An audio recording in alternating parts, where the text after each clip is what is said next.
Welcome to The Big Picture, a show that takes a deep dive into the political landscape of not only America, but right here in our own backyard of Illinois. It's showtime, folks. The Big Picture is on WCPT 820. And now, here's your host, Edwin Eisendrath.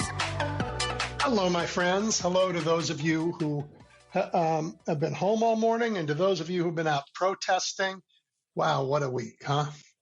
But I don't want to start with this week. Let me start here as I have to. 30 years ago today, Tim McVeigh, a right-wing nationalist, radicalized by conspiracy theories and lies, blew up the Murrah Federal Building in Oklahoma City and murdered 168 Americans, including 19 children. Remember them. Remember them. As Donald Trump tries to complete McVeigh's project, remember them. Okay.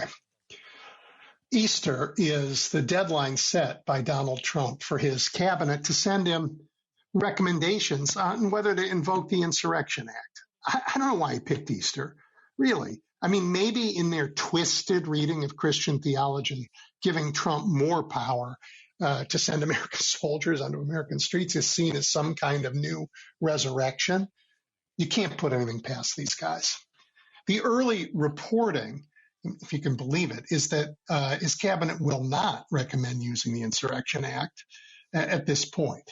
Not that he cares, but they're likely not going to recommend it at this point. And if they don't recommend it, it isn't going to be because they care that using it would be illegal. Nah, that's never stopped them.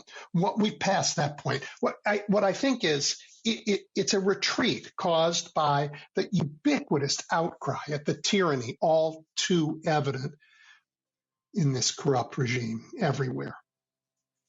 Americans don't want to see troops on our streets. You don't want to see them. I don't want to see them. That is just not us. And it never was. Because this is another anniversary, too. 250 years ago, King George used his troops to impose order on the increasingly angry city of Boston, and it didn't go well. Bostonians didn't like all those red coats in their town. They resented being forced to house the soldiers in their own homes. They resented the ancient idea of being governed by force rather than consent. And as I said, it didn't go well. As always happens when people are angry and troops have guns, a group of young men started to harass the soldiers, who then got nervous and fired into the crowd, killing 5 Bostonians. To calm things down while the soldiers went on trial, the army was removed to an island in the harbor. But that didn't go so well either. The king, after all, wanted to assert his power over the colonists, and the colonists were not interested in being ruled by a distant tyrant. A dispute over taxed tea led to what today might be called industrial sabotage, but back then was called the Boston Tea Party. And of course, outraged, the king closed the port of Boston. Instead of finding common ground, instead of reaching out, both sides escalated. The locals stockpiled weapons in the nearby town of Concord and told citizens to be ready on a minute's notice. The redcoats prepared to march on the stockpiled arms. And so, 250 years ago today, another anniversary, 250 years ago today, British regulars sailed across Boston Harbor and they marched towards Concord. But the colonists, they were ready. They had been warned by Paul Revere, who took that famous ride. He wasn't alone. There were others doing it. But, his friends, they snuck into the Old North Church. They hung out the lights. He rode across the bay. He took out a horse. He took off, warning everybody. So the redcoats, it wasn't easy going. They met resistance. They met resistance at Lexington. And they killed 8 of the locals. And then they stormed towards Concord to capture the arms that were magazined there. But word had spread. and Americans, for in that moment, they weren't colonists anymore. They were Americans. They raced to Concord to face what was the strongest army in the world. And there, in that little town, the Americans outnumbered the Brits and forced them to retreat, first towards Lexington, where they regrouped, then back to Boston. And during the retreat, it was fighting the whole way. The British lost 273 men, the Americans 95. Unbelievable victory at quite a cost still. Some call it the shots heard around the world. Those events 250 years ago today led to a British siege of Boston and a wider revolution that would change our world. And now, on the eve of the country's 250th birthday, and certainly today is the 250th anniversary of when we started, really, the war to win our freedom, we face not a foreign tyrant, but a homegrown one. Donald Trump has used his first months in office to commandeer the coercive departments of government, the FBI, the Justice Department, ICE, and others. And he's used these illegally to attack those who might oppose him, to attack those he doesn't like.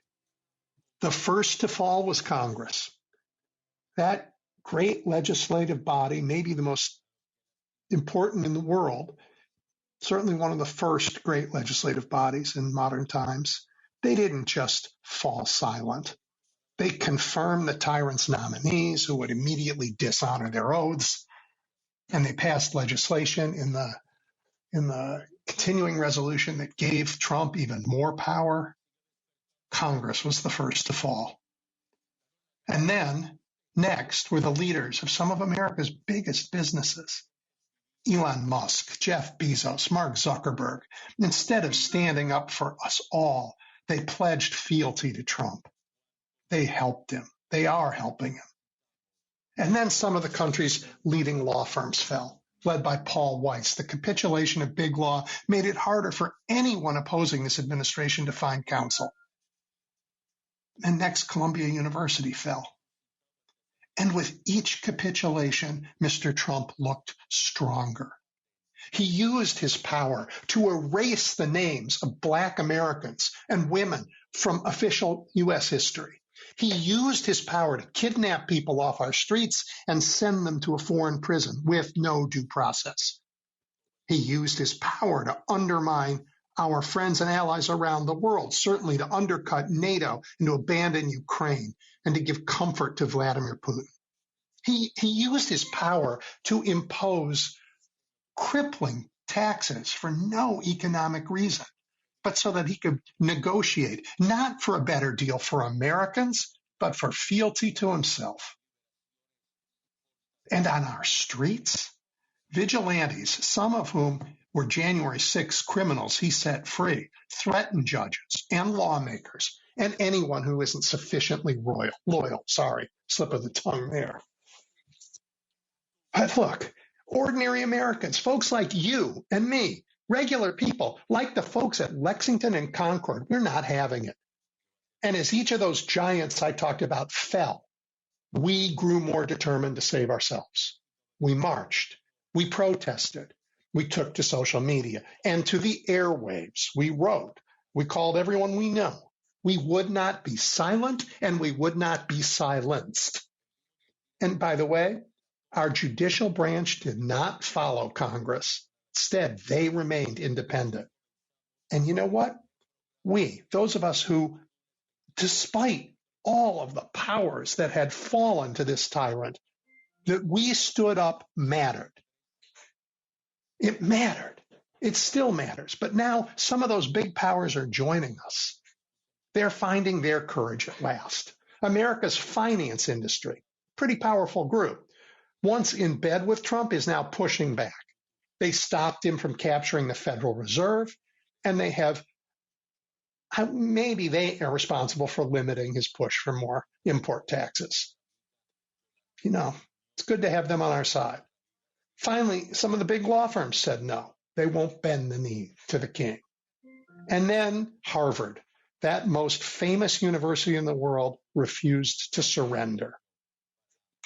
I don't know. It's given enormous motivation and support to those of us who have been fighting for a while. Reinforcements, big, strong reinforcements. Even the press is standing up. And now, you hear once in a while the guys in Trump's ambit say about the fight with Harvard or about the fight with, the immigration fights or whatever it is. They say, well, this is the fight he really wanted to have. That's utter nonsense. Trump is now fighting with, to use the movie line, everyone, everywhere, all at once. He's fighting with Americans, all of us who are furious with him, whether that's about his illegally plucking people off the street or what he's done to everybody's 401ks or what he's, or his horrid whitewashing of history. He's fighting with all of us, but now he's also fighting with powerful universities, the finance industry in America, the number of people in the corporate world.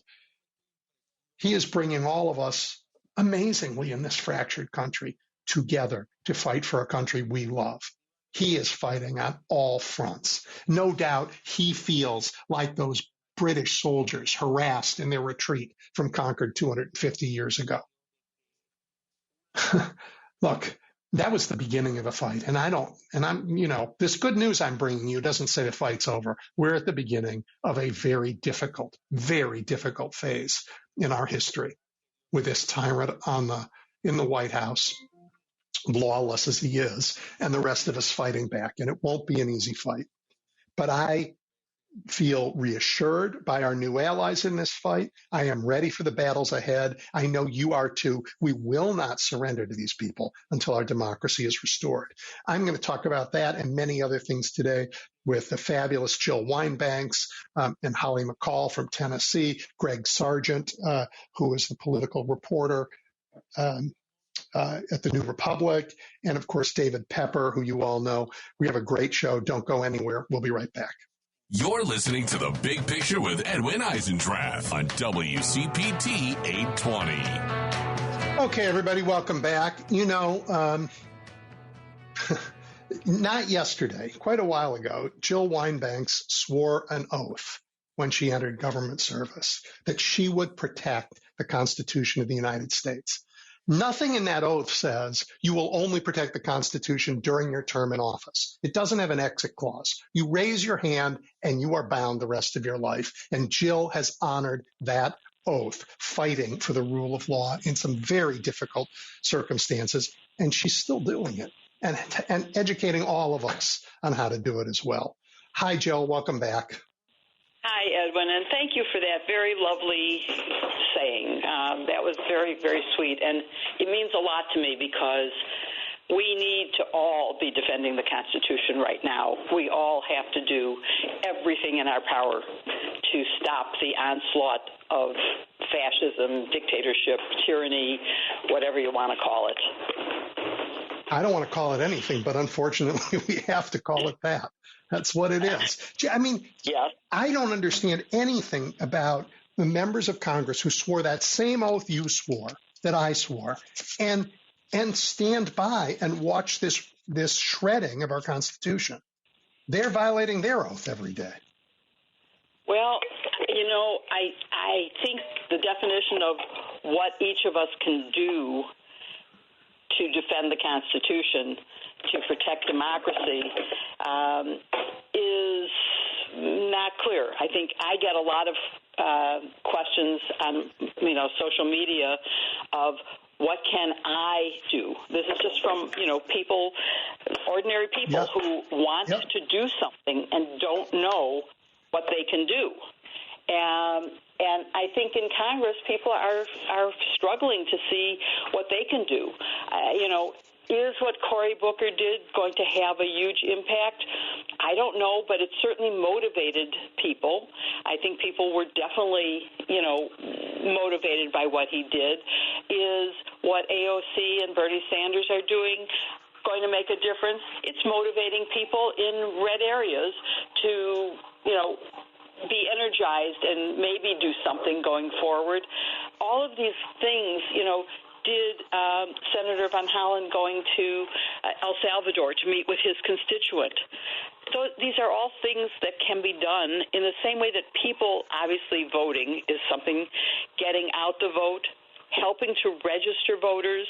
And if you're in a red state especially, or a state that has recently passed any kind of restrictions on voting, things like you need to have a birth certificate, probably most of the people listening to you today know where their birth certificate is, or know how to get it, or know someone who can help them on a computer to get it.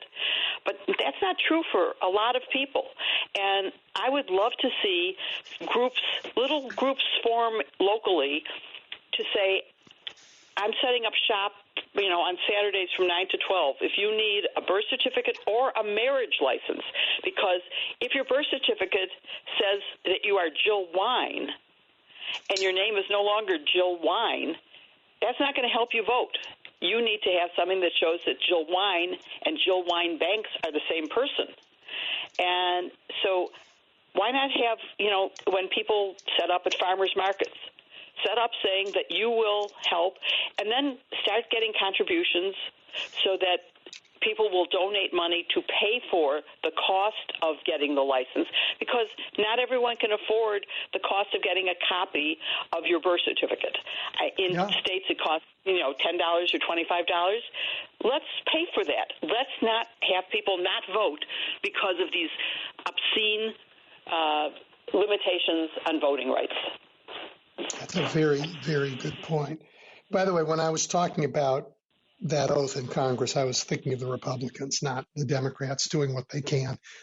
Just three or four Republicans who decide to honor their oath would make the biggest difference. And it's true that people are saying, what are the Democrats doing? Why aren't they doing more?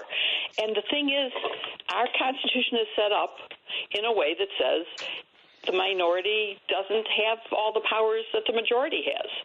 Now, do I know for sure that Democrats are doing everything that they could possibly do to slow down the onslaught of, I don't know.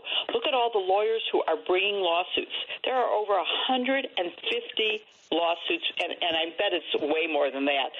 It's hard to keep count. Lawsuits that are pending.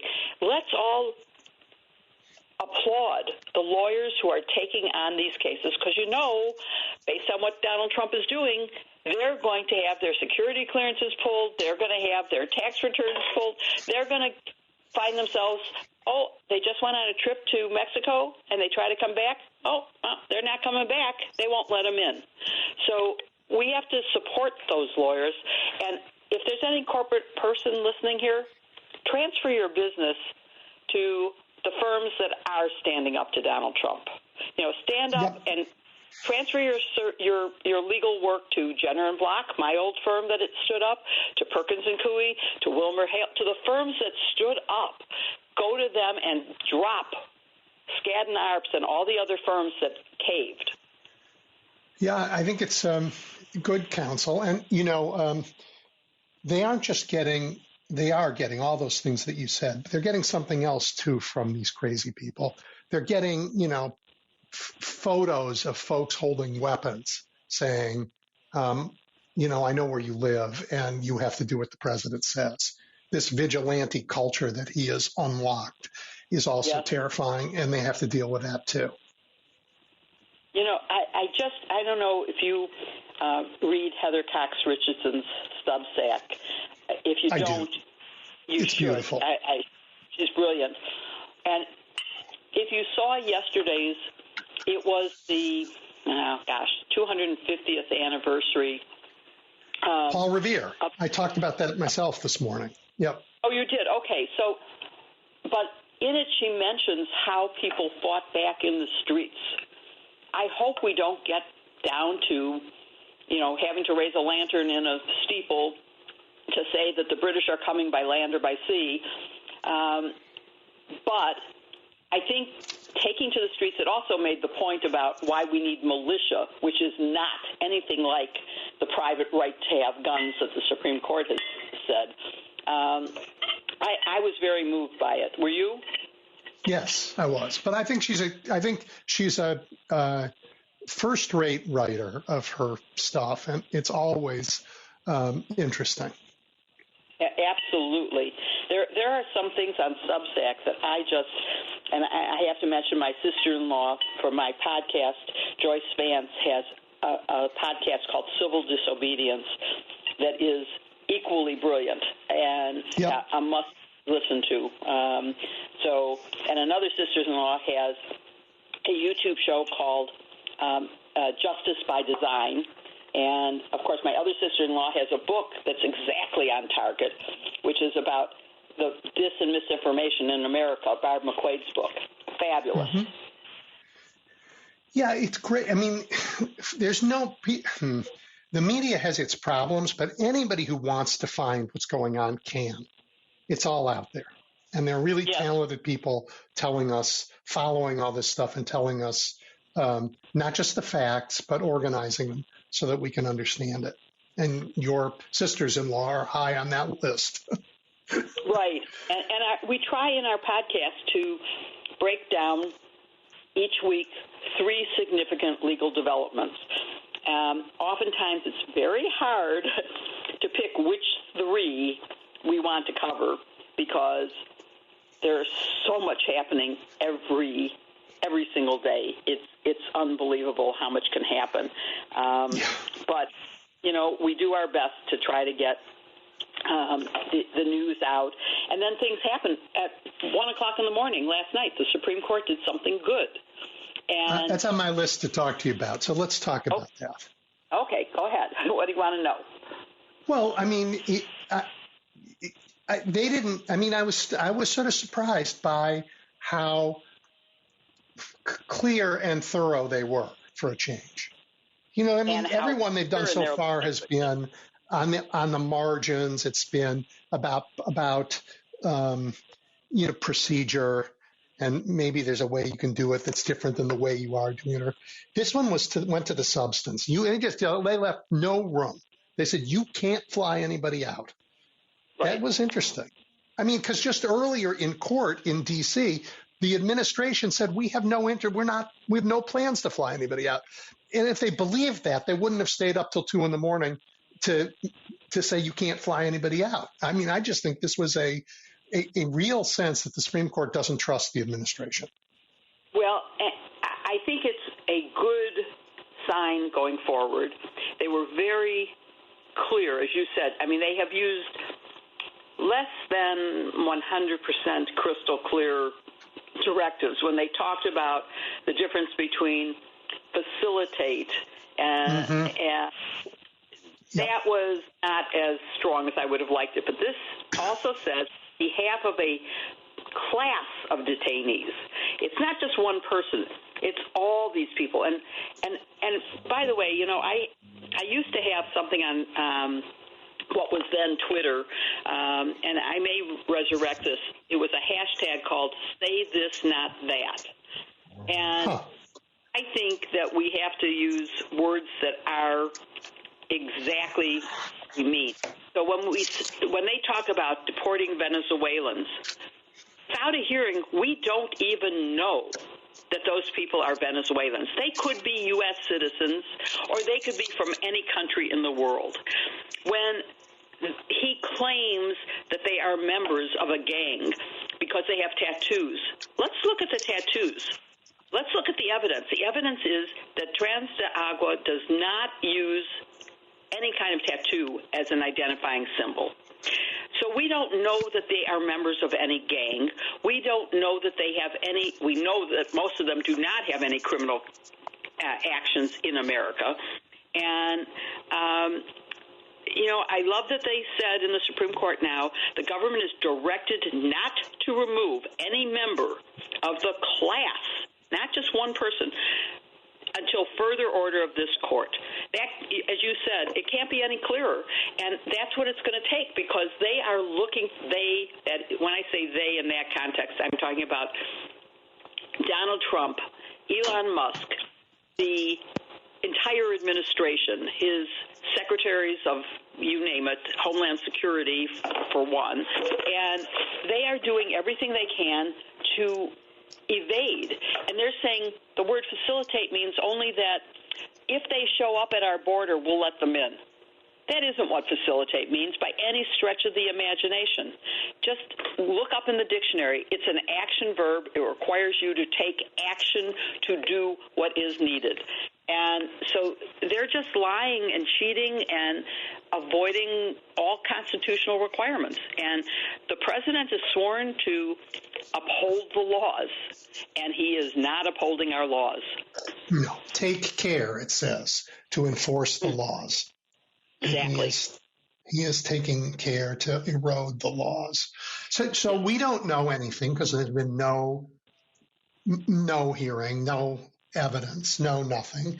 We don't know anything about the people that he's rounded up, as you say, whether they're American, whether even if they have tattoos. We don't know. No one's had a chance. We have to take their word for it, right? And they don't deserve our word. What we do know is they are claiming the power to be judge, jury, and I guess sentencer or executioner all in one. And it's not just the category of Venezuelans. Let's look at all the other horrible things, if I could, just for a second. They're picking up people off the street, foreign students. They're barring foreign visitors. They barred a French scientist because of something in her text messages that was critical of policies of the Trump administration. They have done, the threats to Harvard of, we aren't going to let you enroll any foreign students. I know as a graduate of the University of Illinois that a lot of our revenue comes from foreign students because of the out-of-state tuition that they pay. It's a very big revenue source for public universities. Right. They could start that to public universities as well as to private. I mean, Jill, the higher ed has been for the last at least 20 years the sector of the economy where the balance of trade has been most in favor of the United States. Yes. We make, right? We get a lot more foreign money coming into the United States for education than goes out. This is supposed to be what Trump is tariffed the whole world over because he's worried about the balance of trade. And here in higher ed, he is saying, no, we're going to do it the other way. I mean, he's a disgraceful idiot on top of being, this corrupt monster. Well, all of those things are true. But yes, and we used to be an icon for education, and we aren't anymore because there's no more. I mean, if Harvard were to give in, as unfortunately I'm an alum of Columbia, sorry to say that I'm ashamed that they have given in, but even they recently, after Harvard stood up, maybe bravery is contagious, they said, well, we're not going to give up academic freedom completely. But even, let's look at the law firms. They thought that they would be able to pick the pro bono that they were giving to Donald Trump. And Donald Trump has a very different view of it. And if they expect not to be punished, they're going to have to do what he thinks, not what they think. They're going to end up negotiating deals that, like tariff deals that they think are terrible. That's not what pro bono is for. Pro bono is the indigent, to help the classes of categories that are discriminated against, LGBTQ community, racial, sexual, all of those categories that are discriminated against. Joe, help me understand this because I'm not a lawyer.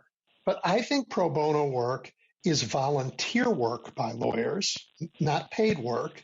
And most often these big firms have their junior staff, really, young lawyers, get practice by doing this pro bono work. It's not often that the senior partners are taking on pro bono cases. So my guess is that whatever they think they did, these young lawyers aren't going to volunteer to do Trump's dirty work, and they're not going to be able to keep those promises. Well, they will be able to keep their promises if they want to, because it's either you do it or you don't have a job. But you're right, it is volunteer work, and it is beneficial in giving experience to younger people. I'm not sure that Donald Trump thinks that first-year associate is good enough to do the pro bono that he wants done. He may be expecting. We don't know that. There's no. There's nothing. They didn't write it down. They didn't actually do what lawyers do here. They didn't make it. Right. There's no actual written deal. I understand that there's not even a written agreement. There is no written agreement. So, on the other hand, it's not enforceable because it's not in writing. So Donald Trump can't say they're in breach of contract, but that isn't what he's doing anyway. He's just saying, I don't like you. My firm's violation was that Andrew Weissman used to be a partner, not anymore, but was, and we welcomed him back. And that was the bad thing. The other thing is we represented LGBTQ community. I consider those very badges of honor. Those are things of honor, but that's why they're being punished. And, and then you can look at individuals. He's targeting Chris Krebs and Miles Taylor. Why? Because they stood up and said, well, in Chris Krebs' place, he was cybersecurity, said this was a secure election. Well, Donald Trump didn't like hearing that, and Miles Taylor told the truth about what was going on. He started out anonymously and then in a book, and then he became public. But he was telling the truth. You don't punish people for that. You don't do, Donald Trump does, but that's not what America's supposed to be all about. I don't fully understand this either. I'm sure it'll get litigated. But I think the use of government to single out individuals for disparate attacks or treatment cannot be legal. I know that the legislature can't do it. The Constitution prohibits bills of attainder, which are laws that go after individuals. But an executive order going after an individual seems to be equally perilous and fraught. It is awful, and maybe the worst part of it that makes me very sad and goes back to the oath that I took when I joined the Department of Justice is the Attorney General following up on Donald Trump says, find something criminal from this person, and she's doing that. The executive, and if anything was made clear after Watergate, it's that there could be no direction from the White House as to who to prosecute or not prosecute. And apparently Pam Bondi didn't learn that, and she is willing to go after whoever Donald Trump says to go after. So their ability to corrupt everything, Jill, knows no bounds. Pam Bondi's brother, these people are pushing him, trying to get him elected to be the chair of the D.C. bar so they can protect themselves from being disbarred for breaking their oaths, but also so they can disbar the lawyers who are giving them a hard time. Well, let me, one second, because actually one of my Watergate colleagues is the person in charge of the disbarment committee. I can't remember the exact full name of it. And he is independent of the actual Bar Association. Yes. Oh, I didn't know that. Yeah. You might want to interview him. I will give you his contact information. Thank you. And yeah, I interviewed him on Just the Facts, which is my YouTube show, and it was very interesting to talk to him. Anyway, it is sort of independent, but yes, you certainly don't want Pam Bondi's brother to be in charge of the Bar Association because they do have a lot of power, and there's a lot of bad things he could do. And as far as I know, there's no particular qualification that he has. But who knows what will happen. I'm more worried about the interim U.S. attorney, Ed Martin, who is doing horrendous things and getting away with it. And he's the one he said to Georgetown, we will not hire anybody from Georgetown unless you get rid of all DEI. And Georgetown went, you're actually in violation of the First Amendment, our freedom of speech and religion, because Georgetown is a Jesuit school. Yep. And we assume that you made a mistake in writing this and that you will hire our our graduates. Jill, that was a letter that the dean of Georgetown Law wrote back to Ed Martin when he sent him his demands. And yes, I think that letter said, we look forward to hearing from you. And I don't believe he's heard anything from him.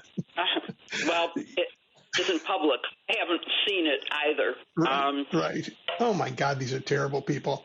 What did you make of after Harvard told them to go pound sand? They're now saying, oh, you know what? The letter was sent in error. Oh, that letter was not drafted in error, you know.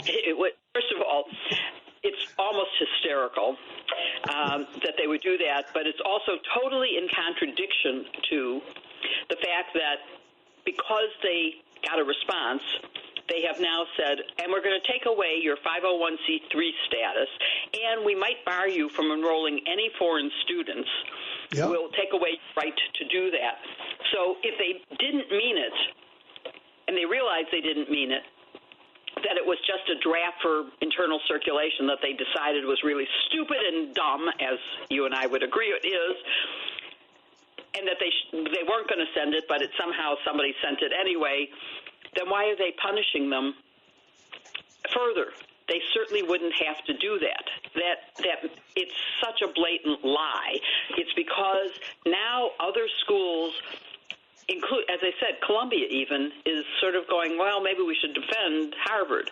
And other schools are thinking the same thing. The only way to beat down a bully who happens to be in charge of 3 branches of government is to be a unified defense. So all law firms must join in the defense. All universities must join.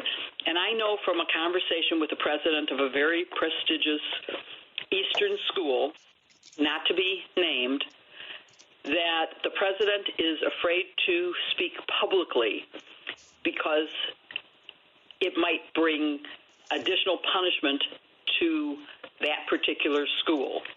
And one of the fears is in Project 2025, in addition to what they're now saying about the 501c status, and let me just, if I can, explain, the reason that's important is if a lot of money ends up going to taxes, it means that funding for scholarships will be diminished, that funding for extra research will be diminished. Those are things, the reason that there is a charitable non-tax-paying and tax-exempt status is because these provide public services. And those public services will be diminished if there's no funding from the federal government and they have to pay taxes. The other fear is in Project 2025, Project 2025 said that you should tax their endowments, which have always been tax-free. Again, that would take significant funds away and disable them from fighting back. And, you know, I've read enough about tyranny from, you know, Tom Snyder, from Ann Applebaum, from a lot of other sources. And, you know, first they attack the intellectuals in the universities because you don't want thinking people to stand up to you. They go after the lawyers because you don't want people who are trained to withstand the onslaught.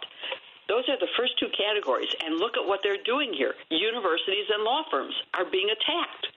And they're also going after anyone who has ever spoken ill of them, although I haven't been on any lists lately. I certainly have spoken against them. I'm sure you have. Are you on any lists yet? I haven't seen one. But, you know, I guess I'll know when they knock on my door, Jill. Right. Here's the thing. You know, they are going after, they're following the autocrats' playbook. And I agree with you. They're attacking all these independent sources of truth, whether that's, you know, law firms or universities. Now they're going after nonprofits.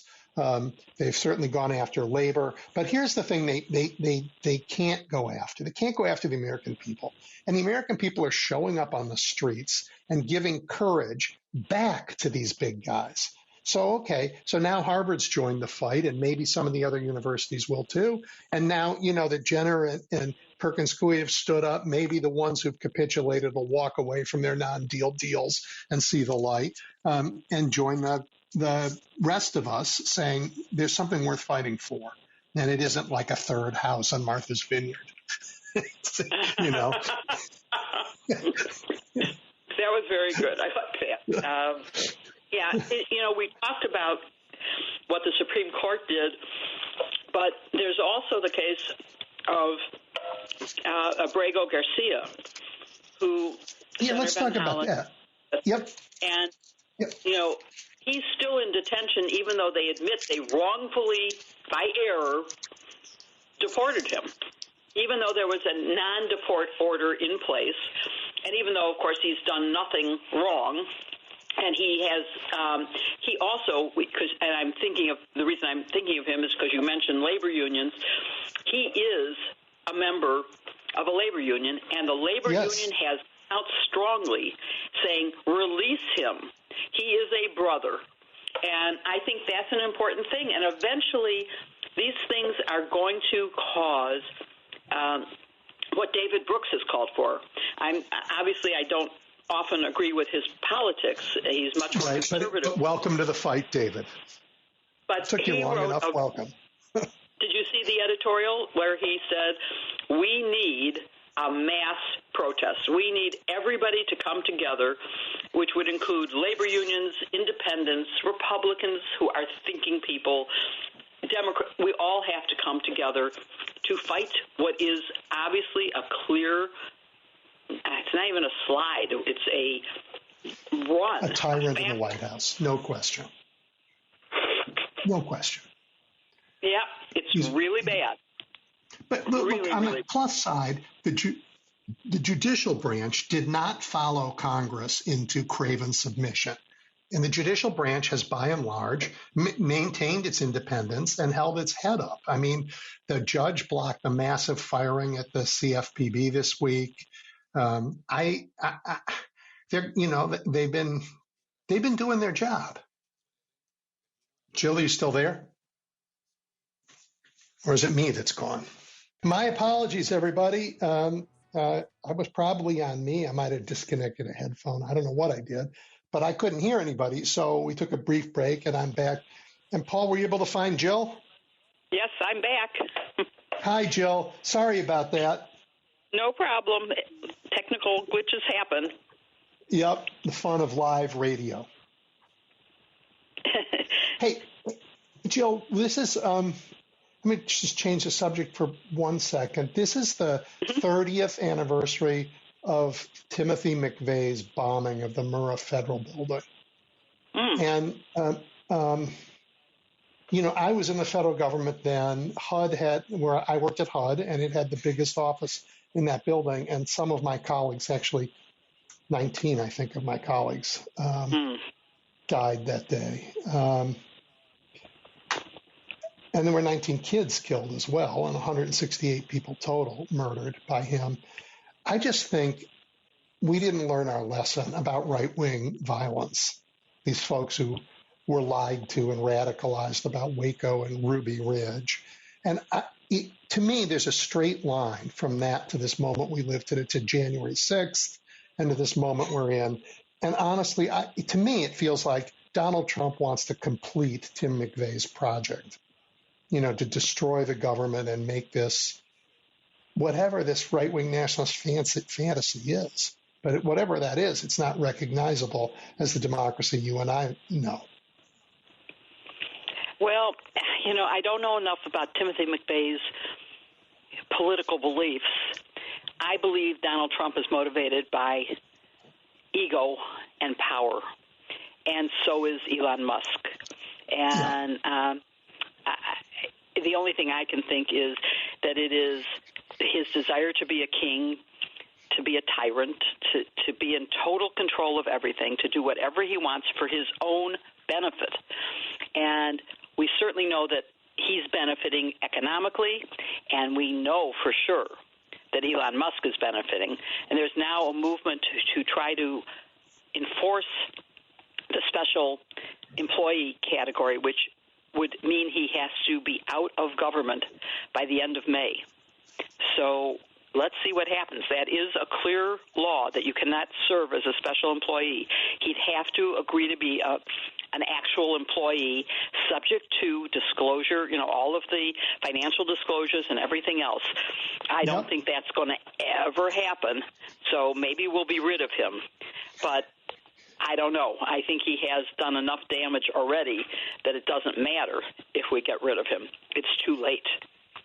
Well, we have a lot of rebuilding to do. Yeah, who knows what damage he's done, what data he's stolen, what systems he's backdoored himself into, and what he's going to do with that data. Down the road. We know he has data.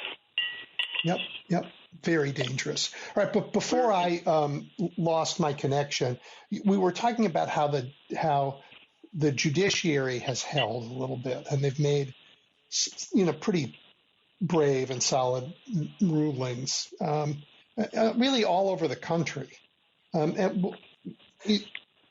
would have thought after Donald Trump's appointed so many judges, we'd have a bigger problem. But so far, the judiciary, I think, is held.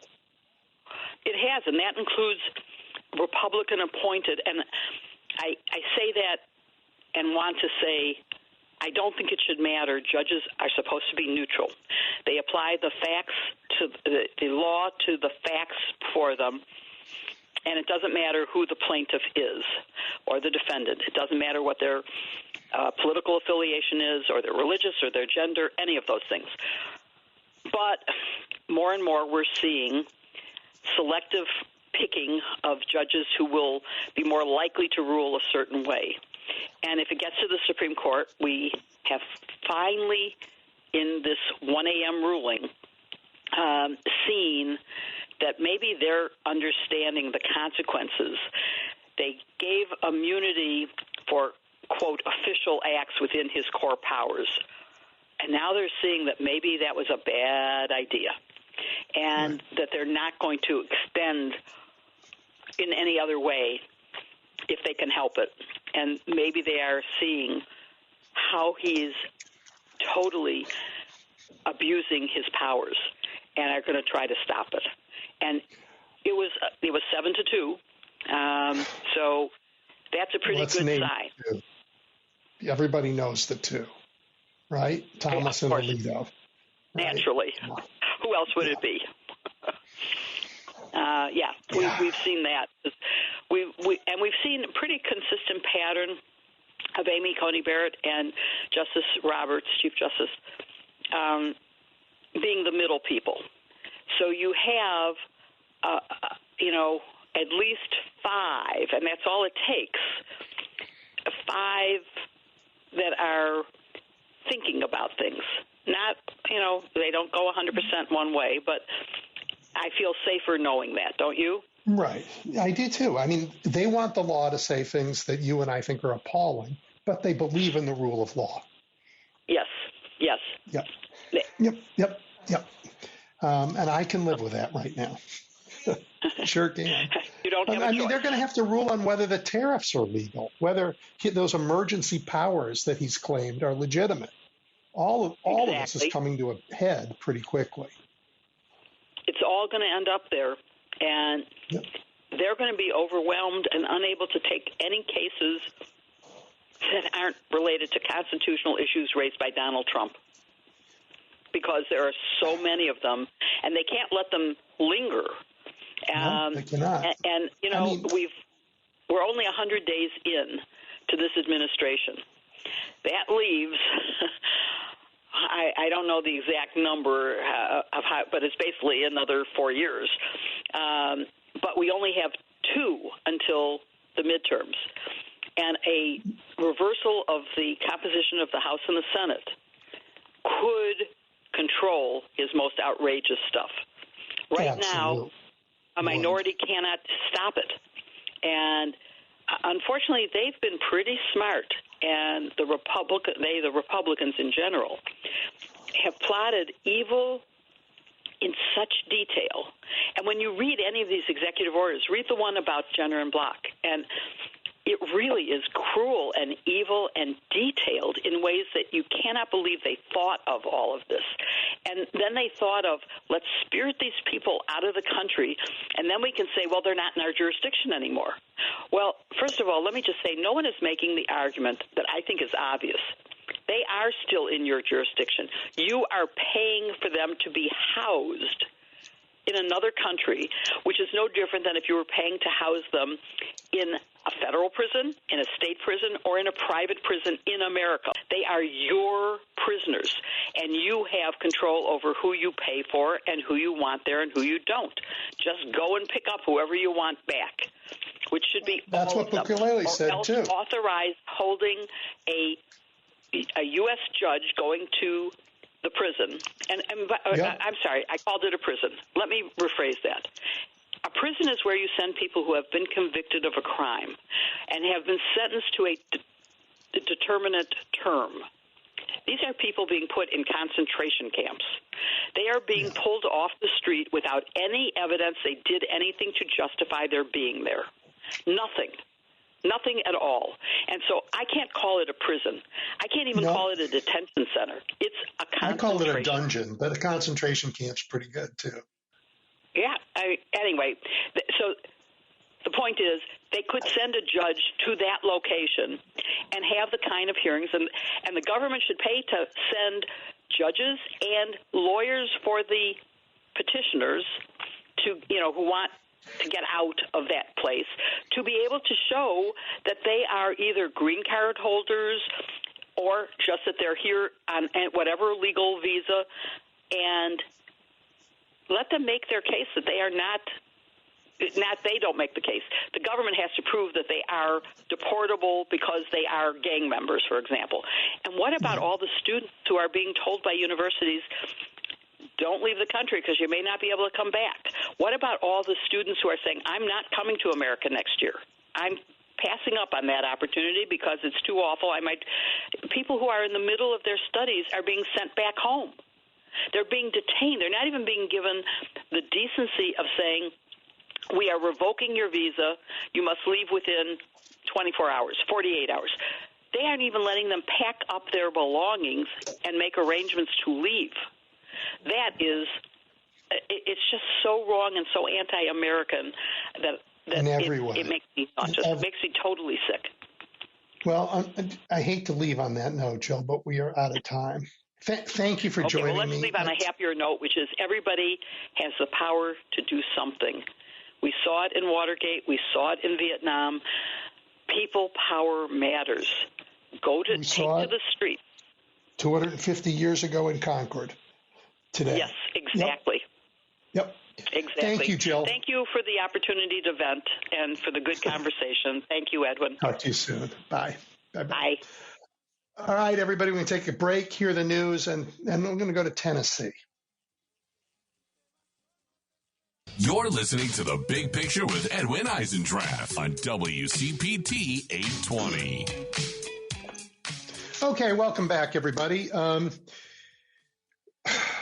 The news said everybody should pay attention for weather alerts because of what's going on.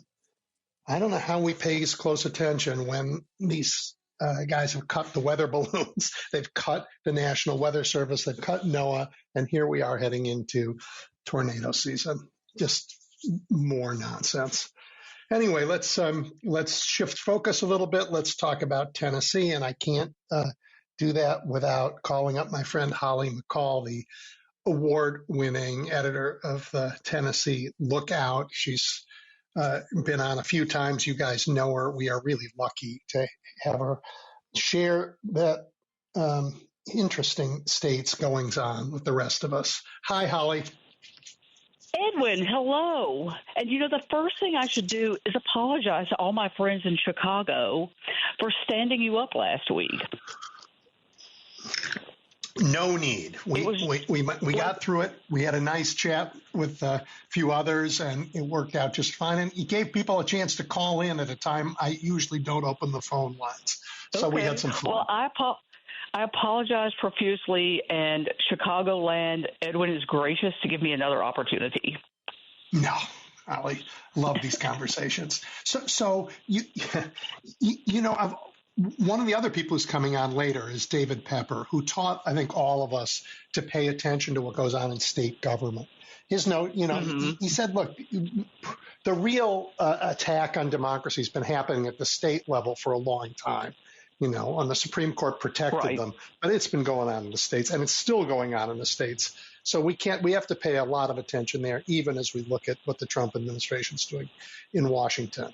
And boy, you have it. I mean, we have a meltdown over immigration everywhere in the country, but it is front and center in Tennessee. And I guess there was some interesting and maybe good news recently. Can you talk a little bit about that? Yeah.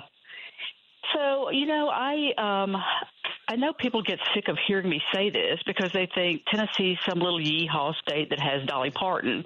But I would argue that our legislature has consistently led the way on a number of issues that have now come to the forefront in the Trump administration, including immigration, where there was a bill, 10 or 15 years ago to make Tennessee an English-only state. But that brings us here today where we have a shred of good news. There's been one of the biggest bills this year in Tennessee's legislative session, and certainly one of the most controversial, is one that would, in essence, overturn the 1982 Supreme Court decision Plyler versus Doe. And that is when the Supreme Court said that every child in the United States, regardless of their immigration status, has a right to a public education. And the officials behind the move in Tennessee have openly said that they would like to challenge that because they believe the court is more conservative and they would have a better opportunity at getting that overturned than, obviously, in 1982 when it was set. However, amongst all the other terrible bills that have passed, that one seems to have hit the skids. It gives a little tiny bit of hope that not everyone is on board with this. There was some doubt about whether or not, it would pass in the state Senate. And it did pass. It did eventually pass in the state Senate.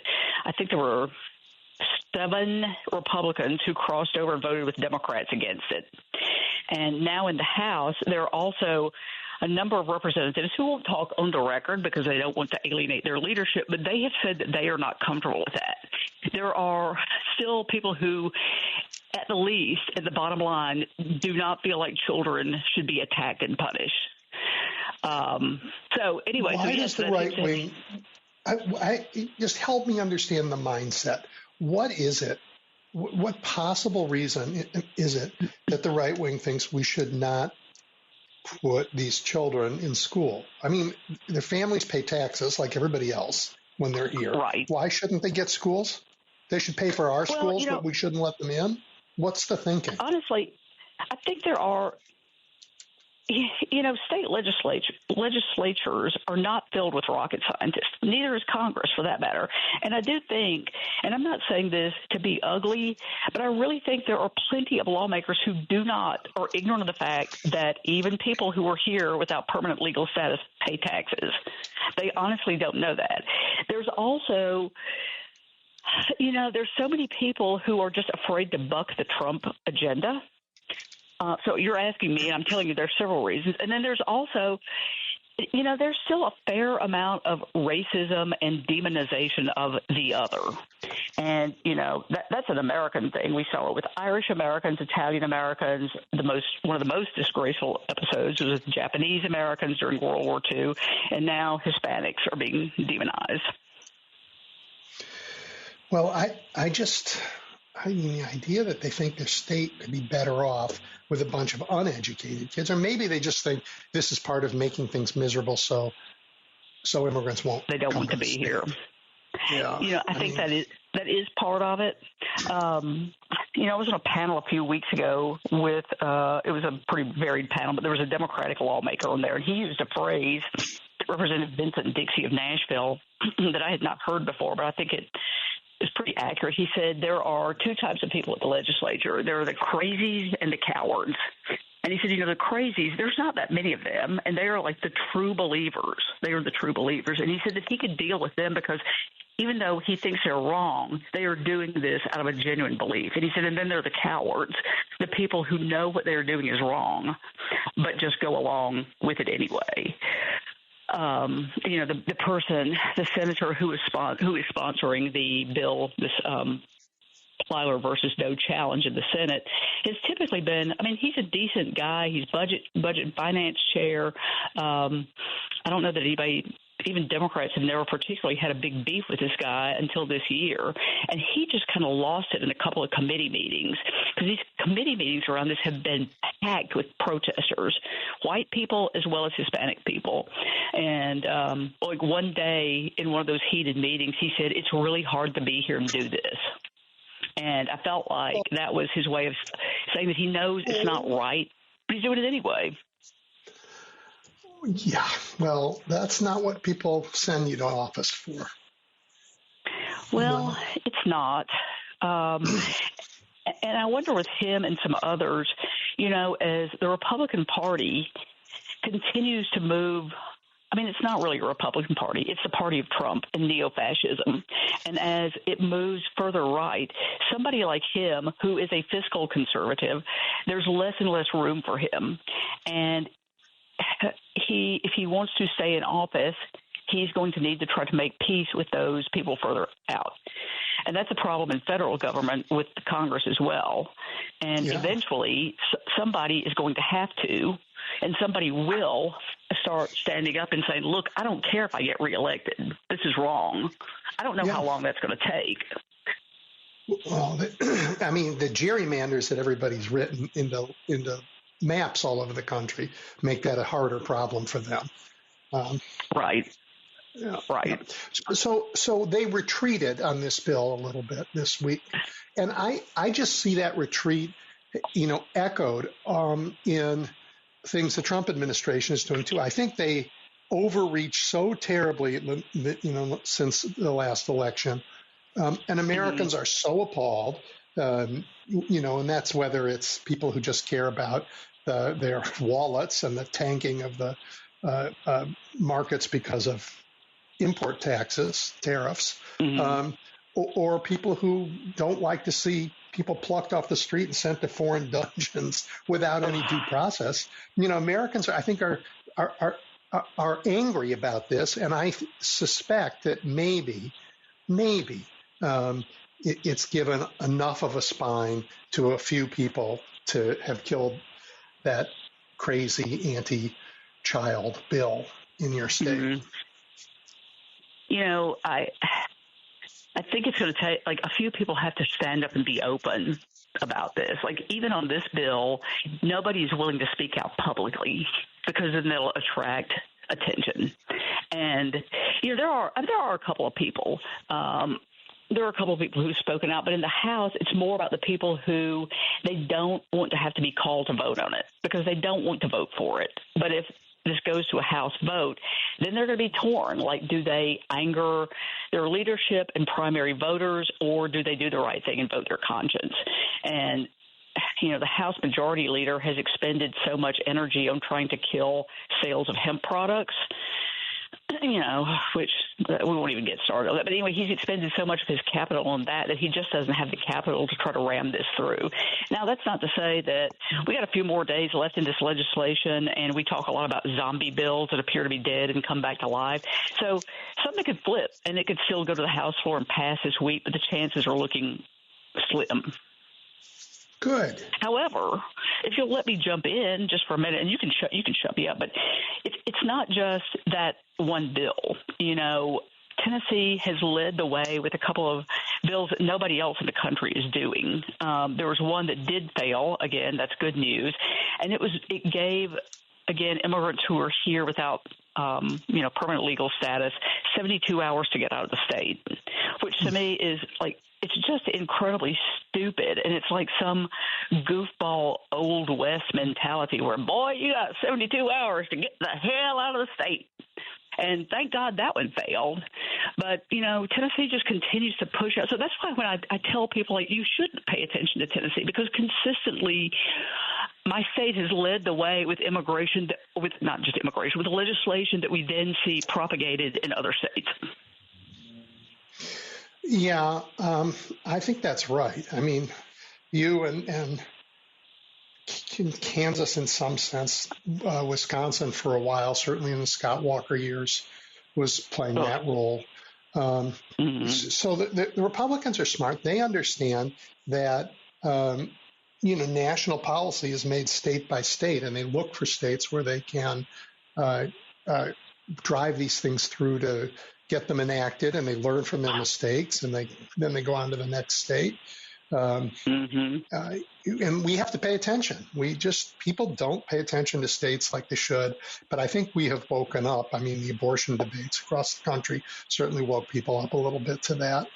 And you guys raised your hand for the whole world when you threw out a couple legislators just because, and then they came back. Making us proud, making Mama proud.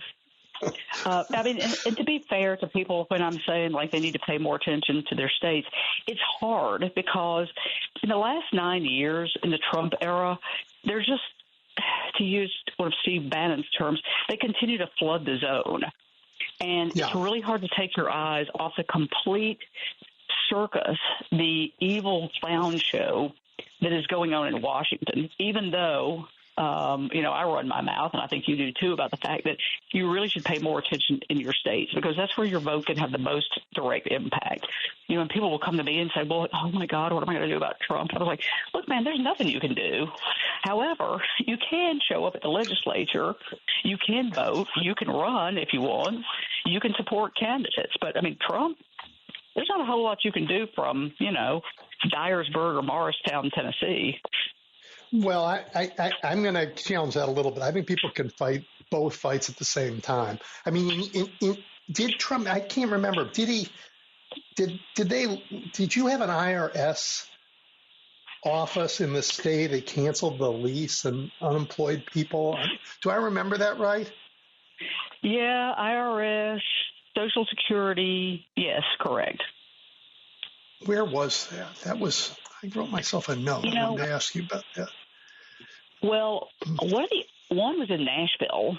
At least one was in Nashville. And then I just honestly, Edwin, I cannot remember. Franklin. I couldn't even remember. Franklin. There was an IRS office in Franklin. And that is 20 miles south of Nashville. So it's essentially Nashville. Yeah, okay. Interesting. That's where I live. Thank you for reminding me. People have to be like, well, wait a minute. This is just, I'm almost speechless about this, but I don't believe the people in Tennessee are, fundamentally different than the people anywhere else. And I don't believe that they're supportive of this nonsense that's going on in your legislature. And I don't think they are happy about the stuff that's going on in Washington. I don't think, well, here's the thing, like, what do people know? Because if you are Joe Schmo who's been watching Fox News for years, and let's face it, some people started watching Fox News because there are news deserts, between Nashville and Memphis, Tennessee, and that's more than a third of the state. Even small-town newspapers have shuttered, so there's not the news coverage there used to be. So you turn into Fox News. If you look at your small-town newspaper, it might have a press release that's been put out by your local lawmaker who says things like, we are standing up for women's rights, or we are protecting the lives of children, when what they mean is we are anti-LGBTQ and we don't want women to have the right to choose what to do with their bodies. So I think if there was a way to convey to people, you might have problems getting your Social Security check. But if they're just watching Fox News or One American News Network, all they're hearing is that Elon Musk is doing a great job of cleaning up waste and corruption.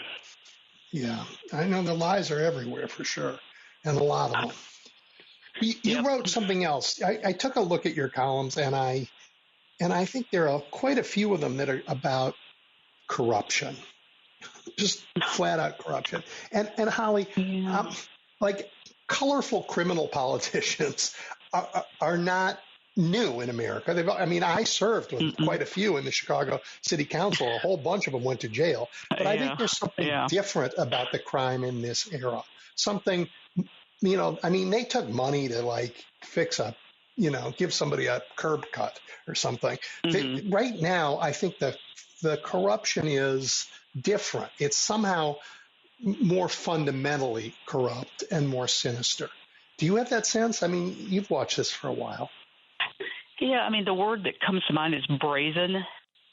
there's almost no attempt to hide it, which I think that is new, right? Like, it used to be that politicians would do plenty of illegal stuff, but they went to efforts to make sure they didn't get caught. And now we're in an era where, just as a local example, and I'm sure you've seen this, there's a former state senator who went to Georgetown Law School. He violated federal campaign finance law, laundered money, fraud, wire fraud in 2016 to run for Congress, and he came in fifth in the primary. And so when that came to light and he was indicted, he pleaded guilty and then decided to try to walk that back with lame excuses like, well, my wife had just had twins and I was tired and I didn't understand what I was doing. Look, again, Georgetown Law, head of the Senate Judiciary Committee. That's just not a plausible excuse, and it wasn't with federal judges either. So after stalling for 2.5 or 3 years, at which time if he'd just done his prison sentence of, 16 months, he would have been out. He goes to prison. Last 2 weeks, Donald Trump pardons him. And then he throws a party that he calls a pardon party. And now he's trying to rewire state campaign finance law so he can use his leftover campaign funds to pay his legal bills. And of all the crazy stuff happening in America these days, that has made me feel more defeated than anything else. That here you have somebody who knowingly does something illegal, admits to it, gets a pardon, and then immediately starts trying to rewire the system. Like, just completely shameless. Yeah, well, this abuse of the pardon power. I mean, my former governor got, freed by this man. The abuse of the pardon power, the January 6th folks out, is unconscionable. But any power this man has, he abuses. But you also, I think the story you just told, you contrasted with a different crooked politician to show that there's that justice different is standards clearly, of accountability. Yeah, you want to talk about that? That moved me. I thought that was really awful. Yeah, Two crooks. There was another former senator, a woman named Katrina Robinson. Both of these former senators I'm talking about were from Memphis, so they're from the same area. The first one, Senator Brian Kelsey, who got the Trump pardon, is a white man, and former Senator Katrina Robinson is a black woman. Now, she did violate some things. It came down to the tune of, maybe she had abused $3,000 or $4,000. The feds started out with some ridiculous number of counts. 40-something maybe. And eventually, by the time her case went to trial, they were down to 2 counts. And so, again, did she behave inappropriately? Yeah. It was also before she was in office, not while she's in office. And while I think she misused grant funds. All right, so that's not appropriate and should be dealt with. But she also was fined, found guilty. Then I think the judge dialed some of that back. She was thrown out of the state Senate. They kicked her out. I think it was the first time anybody's ever been expelled from the state Senate.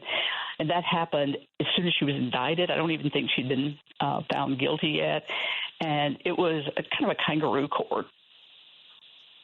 I mean, there are different levels of justice. I might add, of course, she is a Democrat, and we have a supermajority, Republican state legislature.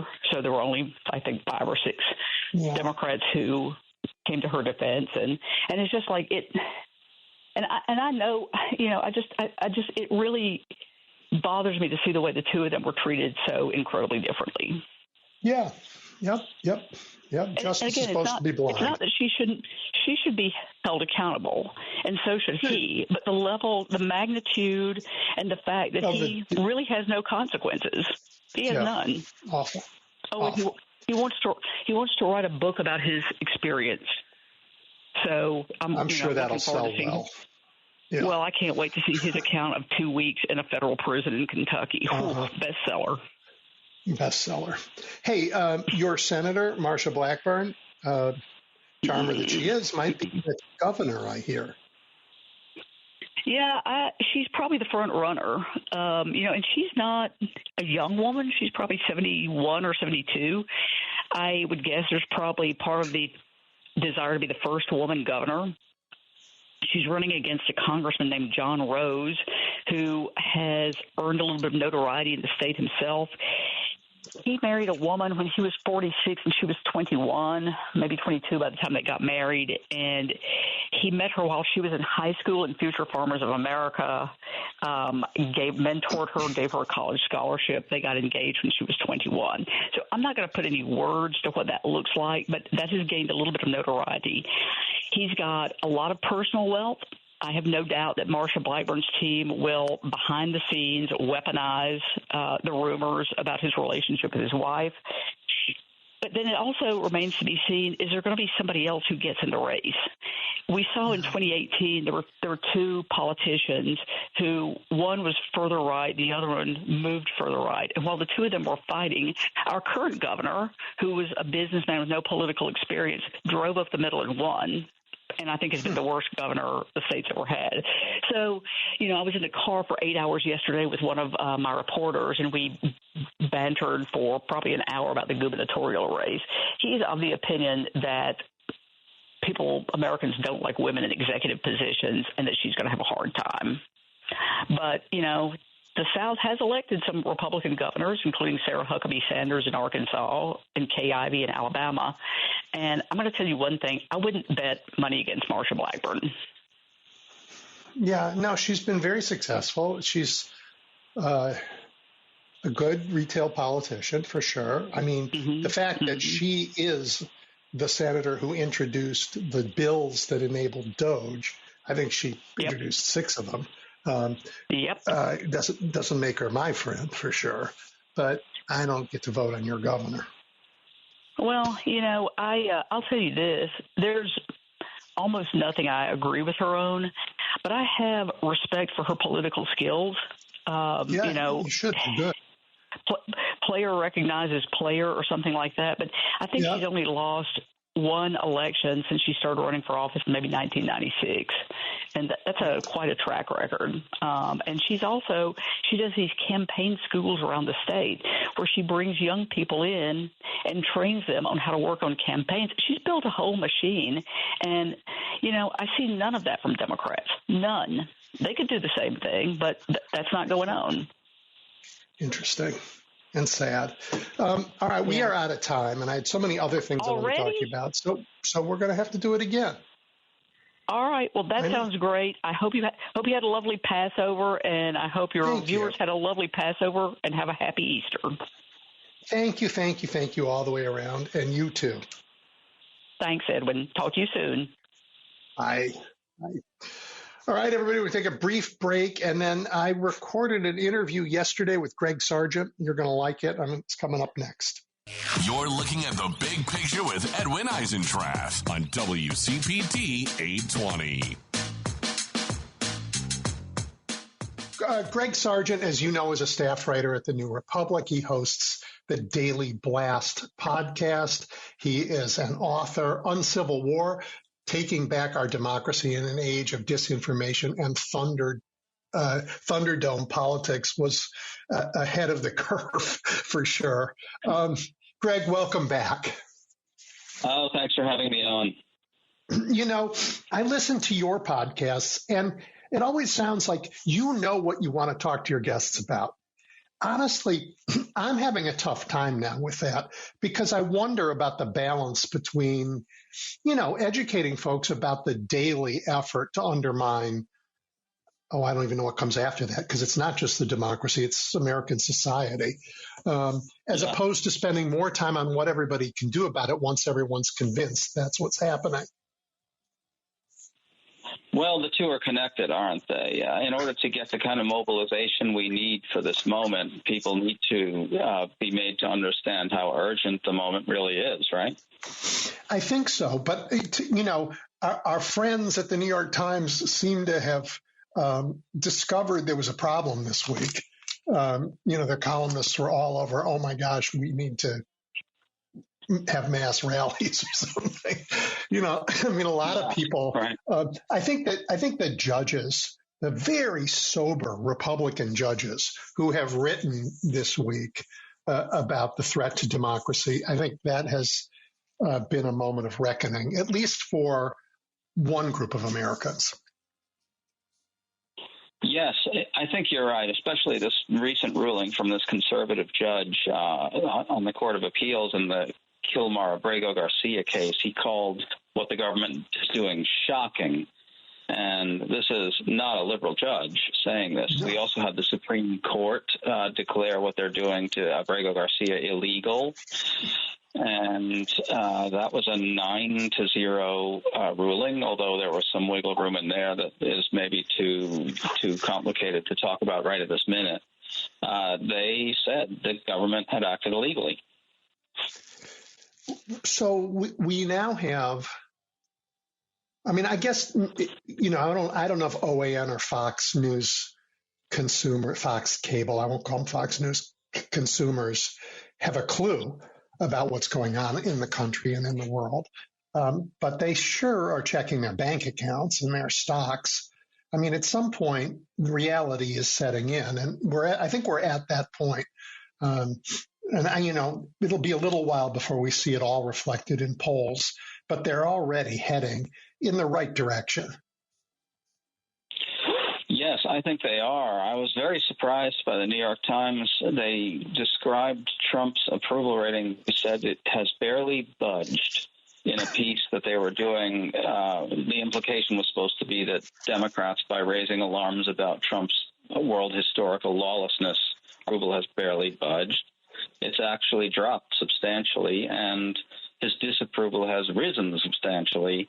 If you look at the Real Clear Politics polling averages, you see a net 10-point swing against Trump since February. So I'm not sure what the New York Times is talking about there. Right. Well, they were never going to make this easy. That's for sure. No. They seem determined not to. Right. I mean, I welcome everyone to the fight, even people who looked at you and me and were the calm, cool, collected. Oh, those people are just, hysterical. It'll be fine. Pat me on the head, whatever it was they thought they were going to do. They're now looking at their 401ks going, wait a minute, what happened? Or they're reading that, we're stealing people off the streets and sending them to foreign dungeons. And I think they're beginning to worry. Yeah, you'd think so. By the way, to your point about stocks, it's an interesting point you raised about how a lot of these Fox and OAN watchers are being cocooned off in this place where none of this stuff is actually happening. Fox News actually seems to care about the tariffs a lot. You have a surprising number of Fox News figures coming out and saying negative things about the tariffs in a way that you don't usually see on other positions of Trump's. Right. And I think that does have the capacity to break through, as you said, especially if Fox is going to start telling, partial truths about the economy. And so my hope at this point is that we get a critical mass of voters in the middle who are so alarmed by and jarred by what's happening to their own economic situation that they wake up to the broader case that's being made against Trump, that he's just wrecking everything in sight with wanton abandon. So I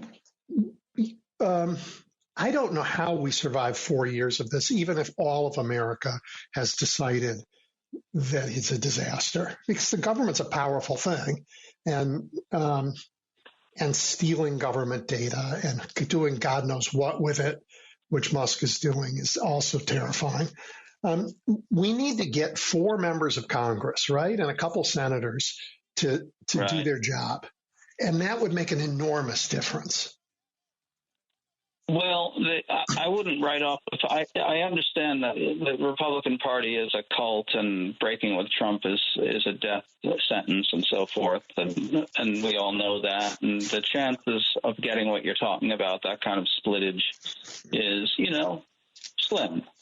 But there's a scenario in which it becomes more likely over time if Trump's approval keeps dropping, his disapproval keeps going up, the economy craters more.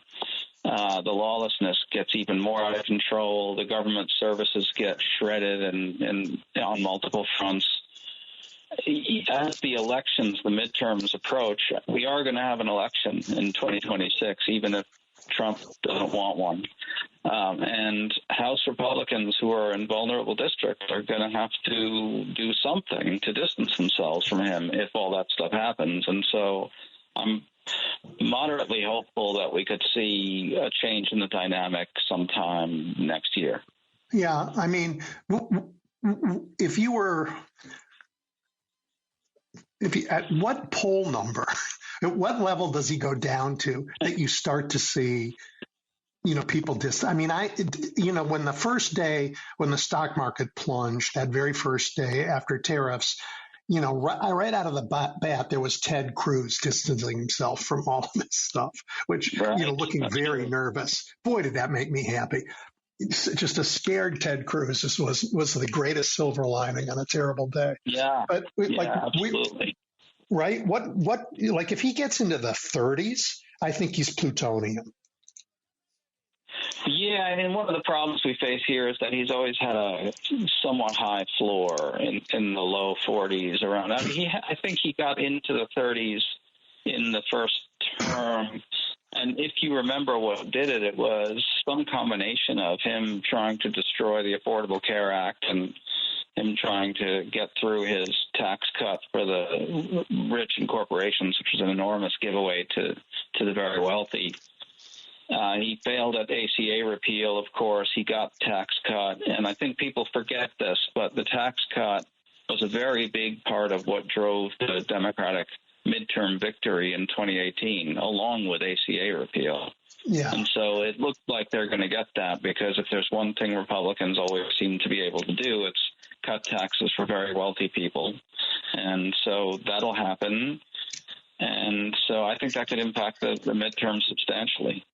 I do too. I mean, the ACA repudiation was bipartisan in the sense that John McCain gave that famous thumbs down. And I don't see Republicans, crossing over to do that this time. Well, I don't either. But I don't even know whether they're going to try to repeal the ACA. I don't think we know, do we? At this point, it sort of seems like they're going to undermine it in various ways. Yeah, I don't think they'll repeal it. I think they figured out they can stop government from doing what they don't want by firing everybody and defunding it, and Congress not standing up to it. That's right. They can take away people's health care in a whole bunch of other ways. They don't have to do ACA repeal. Yep.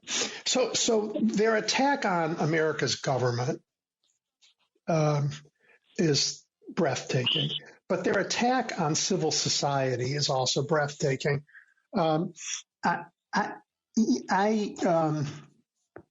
I'm proud of Harvard for standing up. And I know people say, oh, well, they can afford it.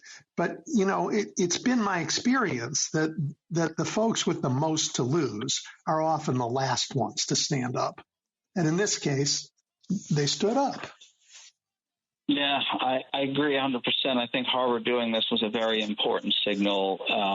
They do put themselves in the crosshairs in a major way. We've just seen this new initiative from Trump where he's threatening to cut off Harvard's ability to have foreign students come to the university unless Harvard snitches on students across the board and hands over all kinds of private information to the federal government. That's pretty serious stuff that the administration's trying to do, trying to take away their tax-exempt status, cut off billions and billions in federal grants and so forth. This is going to be a tough fight for Harvard. And them going into it is a good sign, I think, because it shows that they're willing to really take a hit in order to stand up to this sort of madness. And that sends a powerful message, I think, to other institutions across the country. Right. And, in the dynamics of the kind of game that Trump plays, these are my judges. I appointed them to the Supreme Court. I think a bunch of them went to Harvard. I mean, he doesn't have everybody's undivided loyalty in that fight. Yeah, well, I'll say, which is funny because they keep claiming to credulous reporters that they relish the fight against universities, and they think it'll position Trump as against elites and on the side of ordinary people. I don't think ordinary people want the government to be destroying the United States' university system for completely corrupt and arbitrary reasons. Do you? I completely agree with you. And I want to go one step further. I hear reporters and even people I respect a lot say, Trump really thinks this is the fight he wants. And my reaction to that is that it is utter nonsense. First, I think that one thing Trump would like would to have one fight. If he had one fight, it would be the fight he likes. But he's fighting on every front. Everywhere you turn, he's in a fight. And they're not fights he wants. I mean, he'd like it if they caved right. It was a mistake to overreach like this, and he's going to lose. I mean, Harvard's in for a tough fight, but Trump can't win that fight. I mean, he can't legally win it. I guess he could declare the university is an insurrection and send in the army, but that won't help him either. Yes, I think that's right. I do think he's headed for a bunch of losses with the law firms and the universities, and a string of losses is what we really need. That's what gets them. That's what gets the energy of this anti-Trump movement really going, is delivering him losses. And he's had some already. Yeah, he has. He's not winning. Right. I mean, he's able to do things. He has the power of the government, but the things he's doing aren't wins.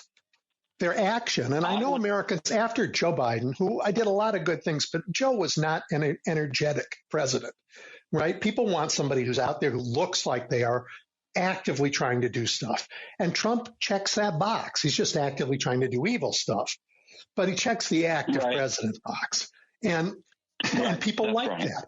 But they're beginning to see, wait a minute, this isn't what I had in mind. I mean, he's on the golf course and I'm sinking. Right. Media Matters had a pretty interesting piece the other day kind of documenting that right-wing call-in shows are getting deluged with people and callers, Trump supporters, angry about tariffs. Yeah. And I think that's a sign that the bubble is being pierced by this stuff, and that people are, as you say, waking up to the fact that, he's using power, but it's not going toward anything good.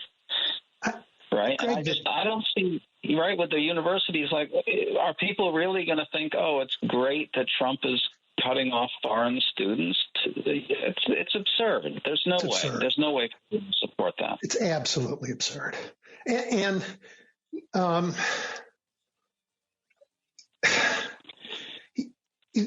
mean, the university thing is, and it's not just, the Harvards of the world. I mean, he's going to cut Pell Grants. He's going to, it's not just foreign students.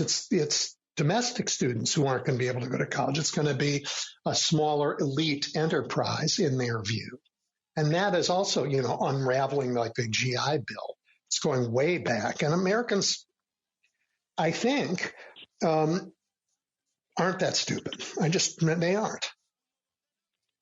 Right, and you can kind of see how the types of voters who made Trump's second victory possible, these kind of low propensity, low information, more sporadic, a little less engaged, some working class, some non-white, so how these voters would be particularly ripe to be turned against Trump by all this stuff. Yep. They didn't vote for him because they're, besotted with some sort of MAGA vision of the United States that they want to see Trump implement, this radical authoritarian right-wing vision.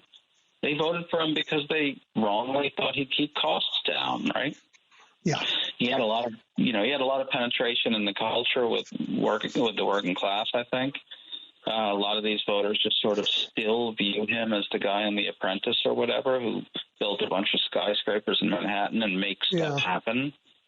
Right. And so that's, they looked at Kamala Harris. She wasn't legible to a lot of these voters. They were turned off by what you pointed out rightly, I think, was Biden's lack of energy and so forth. Yep. And by, inflation and the post-COVID shock that the whole world has gone through, I guess. Yep. And so these are not people who are going to say, I'm really glad that Trump is saying foreign students can't go to Harvard.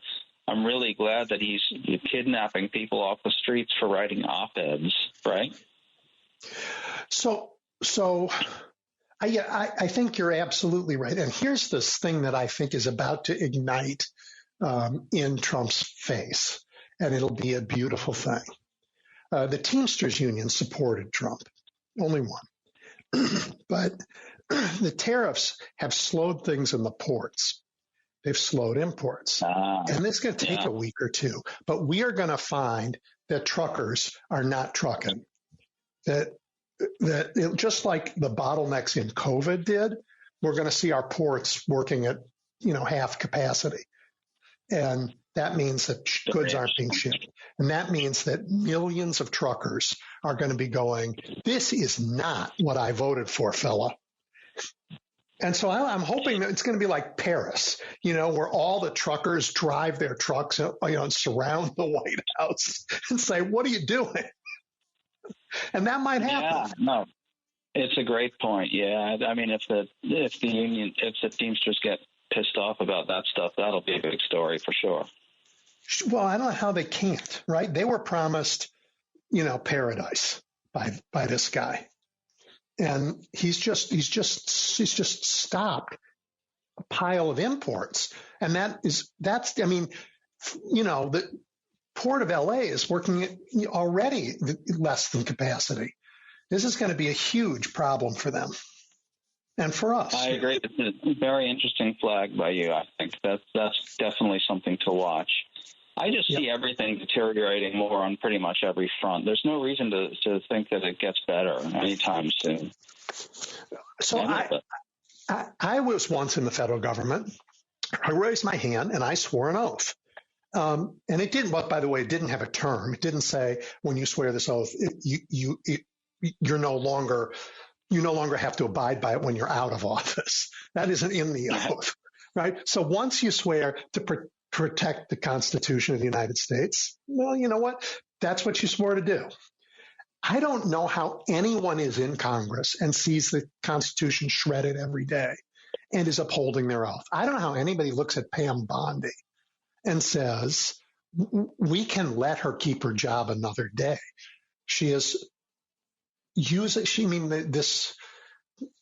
don't want to use their language because it's, weird, but the weaponization of justice is what we are watching every minute.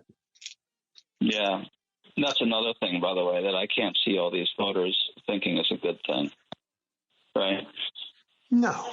I mean, they didn't vote for for Trump to be using the government to bully people out of ridiculous and pathological personal grudges. That I guess that stuff doesn't break through with a lot of those voters, which is an extremely unfortunate thing. But if enough alarm gets raised by civil society and by Democrats who seem to be finding their voice a little more now, perhaps that has a chance to break through a little more. I sure hope so anyway. Yeah, I mean, I don't know going after Jerome Powell, same idea, right? It's a personal vendetta. And the entire financial world is lined up and opposed to Trump on that. They're not powerless. So, like Harvard, it's going to be interesting. Yep. Yeah. So he's going for all of it. He's going for all of it. He wants to be the king of all of it. He wants to be the one who tells us what to think. I mean, it is remarkably un-American in its character. And I just don't, I don't believe that they have the power to do it, to pull it off. But then we have to have the power to repudiate it when we finally win. And I'm not sure we have the sense to do it. I mean, you can't do another Joe Biden, which is to say good legislation, but leave this virus out there untouched. Yeah, no, I 100% agree. Look, here's where we are, right? He is trying to tyrannize on multiple fronts. We're looking at world historical levels of lawlessness and corruption here. You can strain hyperbole, but we've never seen anything quite like this, and it is, as you say, fundamentally un-American in all kinds of ways. And I think that the key question is whether the stuff breaks through to those low information voters. And what's needed is a major mobilization and real activity by civil society across the board, something concerted and loud and sustained to break through. And I think we're going to get that. I'm actually kind of heartened lately because we're seeing really things liven up on a bunch of fronts all at once, right? The Supreme Court declared the Abrego Garcia thing illegal. And they will again when they get it again. I sure hope so. I mean, we'll see. They may try to wiggle their way out of it, but I'm going to be kind of hopeful on this one.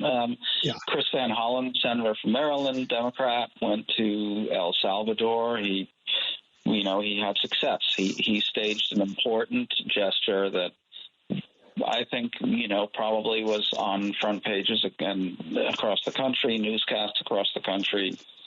If we can get Abrego Garcia back, we really make some headway here, I think, in pushing back. And I think we have a shot at it. I think we have a shot at it. I do too. I think they know it too. They don't want him back because they don't want to make him a martyr, a hero. I'm sorry. But they also don't want to kill him and make him a martyr. They're in a very tough spot of their own making. Yep. I agree. I agree. I think they're flailing on this. They're losing it. That's what I think. I agree. I think they're losing on a lot of fronts. And it takes a while for a country this big to wake up to it. But, there's all this talk about, well, why aren't the Democrats or what are the Democrats? And I think the Democrats are in an interesting dilemma because the party's job is to win elections. And I think the focus, the reason why, we don't have a president of the Senate. We don't have somebody who can take big governing steps. So we have individual electeds who can go to El Salvador or filibuster for 25 hours or do what Bernie and AOC are doing. But the party itself right now is out of power. They've got no power. So they're focused on elections all over the country again, recruiting candidates, figuring out how to win in races in swing districts. I think that's okay that we're not getting that the leadership of this moment, of this opposition, isn't coming from the Democratic Party, but is rather coming from Americans. And Democrats are going to try and figure out how to use that to win elections. Yeah, I mean, the key thing they need to do right now is oppose, don't you think? I do. So I like agreeing with the CR was a terrible mistake. I agree. I absolutely agree. I think they should have made a stand there.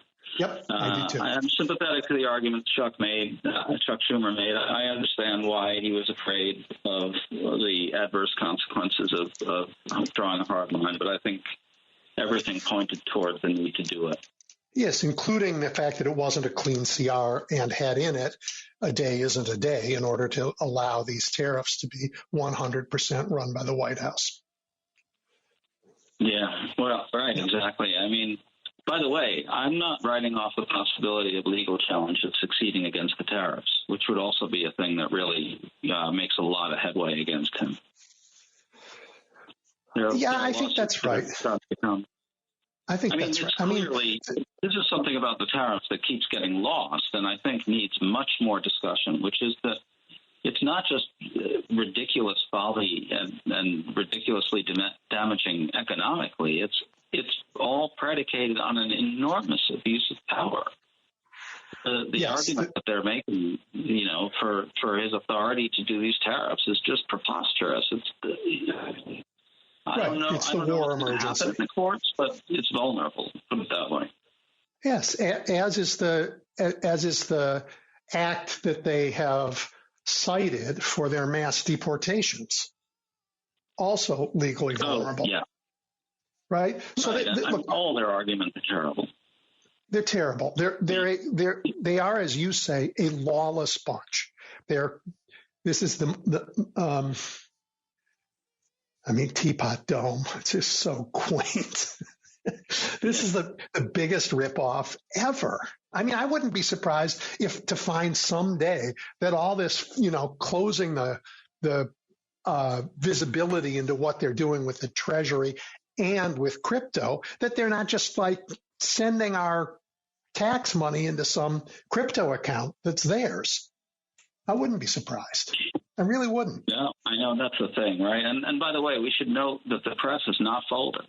We've seen sort of high-profile things that hinted that was coming, and those things are all terrible. Don't get me wrong. But it looks to me like, very, very broadly speaking, the press is in the game here. And I think the tariffs is a good example of that. I was actually quite impressed by how the polling started to look on the tariffs. You really see Americans understanding that the tariffs are a tax on consumers. And I think the press informs people on this really quite well. And that's a good sign as well. Yeah, I do too. I mean, not X, where, I do think that we in a new world, and let's just take a couple minutes and talk about what we would do. I do think we have to say that algorithms are speech and you can be liable. I mean, that's not quite Section 230. Section 230 is like you're liable for the lies on your platform, but it's silent on whether the algorithm is a form of speech itself, and it ought to be. Musk ought to be accountable for promoting the lies, not just letting people lie on his platform. Yeah, no, I agree. I don't know. It looks to me like the discourse is starting to take a turn in a good direction, in a broad sense. Democrats have to contribute more to that. I'd say they have to make more noise about some of the lawless immigration stuff, which they seem sort of disposed against doing for reasons I've never understood. They're the opposition. They should oppose. They don't have to be afraid to do that. Right. And more and more are standing up. I think the leaders are slower, but more and more individuals are standing up. And when you see all this positive attention pouring down on people like Senator Van Hollen for his trip to El Salvador, or Senator Cory Booker for his, unbelievable stamina, heroic filibuster. And I think it encourages some of the ambitious Democrats to say, "Hey, wait, this stuff works." There are people out there who really want us to be doing this, and I can appeal to them by doing it. Yeah, I have a governor in my state who has understood that in Illinois, and he's out there, and he is very happy to be in that fight. He's very good at that stuff. Yeah. Yeah. Yeah. Well, Greg, I really appreciate your time. I know you're busy, and I'm glad you're in this fight. You too, man. It's always good to talk to you. Really appreciate it. We'll talk again soon. Thank you. You're looking at the big picture with Edwin Eisendrath on WCPT 820. Okay, everybody, welcome back. An old friend of everybody on this station is back. David Pepper is a polymath. Like me, he's had a career in politics and in the private sector, and he teaches at a university. But he's done so much more. He paints. He writes fiction. By the way, very good thrillers. He also writes about politics.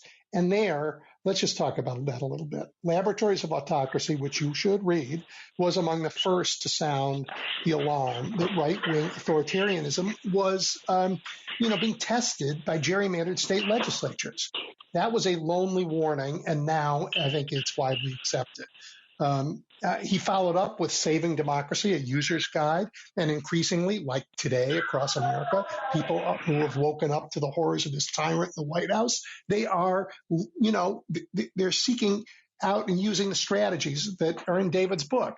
And then his most recent, at least I think it's the most recent, David, correct me if I'm wrong, 2025 was a fictionalized account of living in the world of Project 2025. Well, it was fiction when he wrote it last year. This year it's just reported. David, welcome. Thank you. Great to be back with you. So you were out at a rally this morning. I saw some video of you talking about the moral arc of history. Talk a little bit about what it was like. It was in Cincinnati, right? Oh, it was a really good rally, and I know they're happening all over the country, so thank you for everyone who's part of them. I know there was a huge one in Chicago a few weeks ago. I left on a Friday, and the Saturday was packed. It was great, and I want to first. I've written about this. The woman who was organizing these rallies herself had really never been to one before January. And she's a perfect example. Her name is Valerie. She's a nurse from the greater Cincinnati area. She literally just went to a rally. It gave her courage. She felt like the courage was sort of contagious in the crowd. And so they needed to do one in Cincinnati. And she went to a website and signed up. And 3 rallies later, we're now at a couple weeks ago, she had about 4,500 people. This one, I think, was 3,000 to 4,000.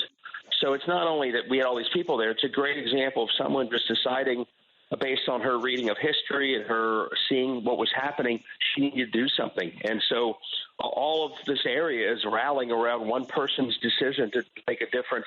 To me, it's a really good example. And so today was positive, loud. We were standing in front of the federal courthouse demanding justice, and we were standing in front of the federal building where so many workers are under attack, honoring them for their service and saying hands off what they do. So it was just really good all around, and the kind of thing we need to be doing all over the place and all the time. Yeah, I mean, I think a corner has been turned. Now, I don't want to get ahead of myself and say that I think we're winning. But I think we are losing less slowly for sure. Because Americans, they don't like what they see, and they're not willing to be. I mean, maybe if you have a lot to lose and you're Jeff Bezos, then you cave. Right. But regular Americans who don't have a lot to lose but love the country are standing up. And I think that's beginning to be infectious.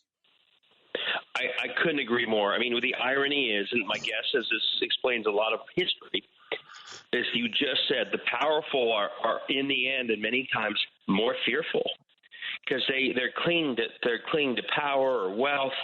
And everyday people, they have a deeper, in many ways, commitment to just America itself. So they're appalled by what's happening with this, gulag in El Salvador, and just have to speak out about it.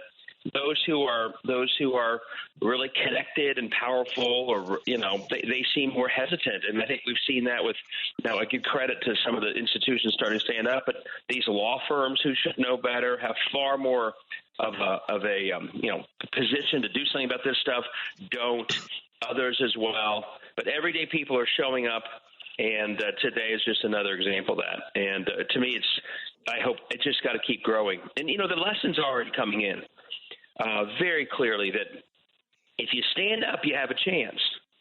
If you cave, you just will always cave. And once you cave, Donald Trump knows it and his people know it, and it just never stops. So there's really only one option, and that's to stand up. And is it absolutely certain what will happen if you stand up? No. But what is absolutely certain is what will happen if you cave.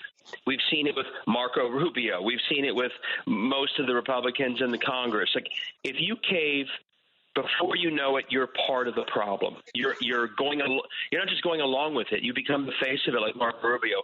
You don't want to be that. I don't care if you're a law firm. I don't care if you're a university. I don't care if you're a politician. You're much better off standing up and showing some courage. And that's what it's great. As you said, I think more and more Americans are seeing that that's the only real choice given what's happening. Yeah, I mean, Trump came into office and Congress fell. I mean, they just fell. Yeah. And then the richest Americans fell. And then some of the biggest law firms fell. And then Columbia University fell. And with each conquered territory, Trump seemed stronger. And he had his vigilantes on the street, threatening people. But after we started to get out there and make a difference, I mean, it isn't just the ordinary people anymore. we are now joined by some of those powerful who are beginning to say, hey, look, if they can stand up. I mean, the finance community in America is so pissed off about tariffs and the taking over of the Fed that they're, raising their hands. And Harvard is standing up, and a couple law firms are now standing up. I just think it's infectious, this courage. And once it starts, oh, man. I also love that in the end, and you see it when Trump a few weeks in tried to shake down Mexico, and the president there stood up to him and he caved right away. Mm-hmm. And the thing that really made me laugh today was Harvard, to its credit, did stand up, and all of a sudden, I think late last night, the administration is now saying, "Oh, we didn't mean to." That letter was sent by accident. I mean, by accident. I'm laughing too. You that they can't. I mean, especially when the premise of everything they're doing is essentially illegal. These attacks on universities and law firms clearly violate the First Amendment, academic freedom. In the law firm's case, basics of the rule of law, that you're entitled to representation, and you can't punish law firms for representing certain people. I mean, all of it is so lawless. So he's trying to leverage literally law breaking to get extractions. But if the foundation of what he's trying to do is itself lawless, well, stand the heck up, go to court. And the truth is, we're not going to win everything with the U.S. Supreme Court, but a lot of this stuff is so bad, I actually think you've got a good shot. And to cave before you even try is just pathetic, and also rewards it and brings more of it. So much of, again, the basis of what he's doing is truly like just defying the law. So fight it out, show it, and win. Yep. And this week, I mean, one of the things that is helpful, none of the elected Republicans, not one of them is doing anything helpful, but some of the judges they appointed really are. And this week, one of the most conservative judges in the country, I think, the guy who was the pipeline for more clerks for the Federalist Society, maybe than anybody, Harvey Wilkinson, he just put pen to paper, and it was a beautiful thing. It really was. And I wrote about this. And you had one of these judges, too, on the Seventh Circuit for years. Forgetting his name now, but he taught at University of Chicago. There were when I was in law school, there were like 4 or 5 conservative judges that every member of the Federal Society in law schools wanted to clerk for. And my guess is people like Brett Kavanaugh applied for this guy. And 2 of them were in the Fourth Circuit, which is Virginia area. One was named Michael Ludig, who's been incredible, speaking out about how crazy and reckless Trump is. He was the one who really was pushing he should be disqualified. The other one that was so famous at the time was named J. Harvey Wilkinson, and he's the one who wrote this opinion the other day. He was a Reagan appointee, skewering the Trump administration toward defying the 9-0 Supreme Court order that said they needed to facilitate the bringing back of Kilmar Garcia back up here. And this was an opinion written not to fellow judges or to signal to the U.S. Supreme Court, which it partly would do. This was clearly a judge so troubled by what was happening. This was an opinion that was meant to be read by much broader than just the legal world. And it's explicit about that. So this was a guy saying this is so disturbing. I think he called it shocking. You don't see the word shocking used much by a judge in an appellate decision. But this was much more than just a legal, dealing of the issue. This was trying to wake people up as to how bad this is. And you saw, I think early this morning, hopefully, again, you get burned every time you have a moment where you hope that John Roberts finds the right answer. But the Supreme Court early this morning or late last night, I know I was in bed, saying, stopping in advance before the lower court even could look at the issue. Any flights coming out of a case in Texas might be finally the court saying, we finally see how lawless this administration is, and we're going to proactively act to keep it from breaking the law again. Yeah, David, I have, by the way, the Wilkinson quote that you mentioned, this should be shocking not only to judges, but to the intuitive sense of liberty that Americans far removed from courthouses still hold dear.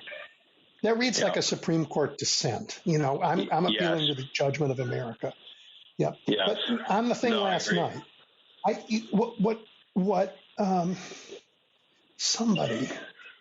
somebody drew my attention to this.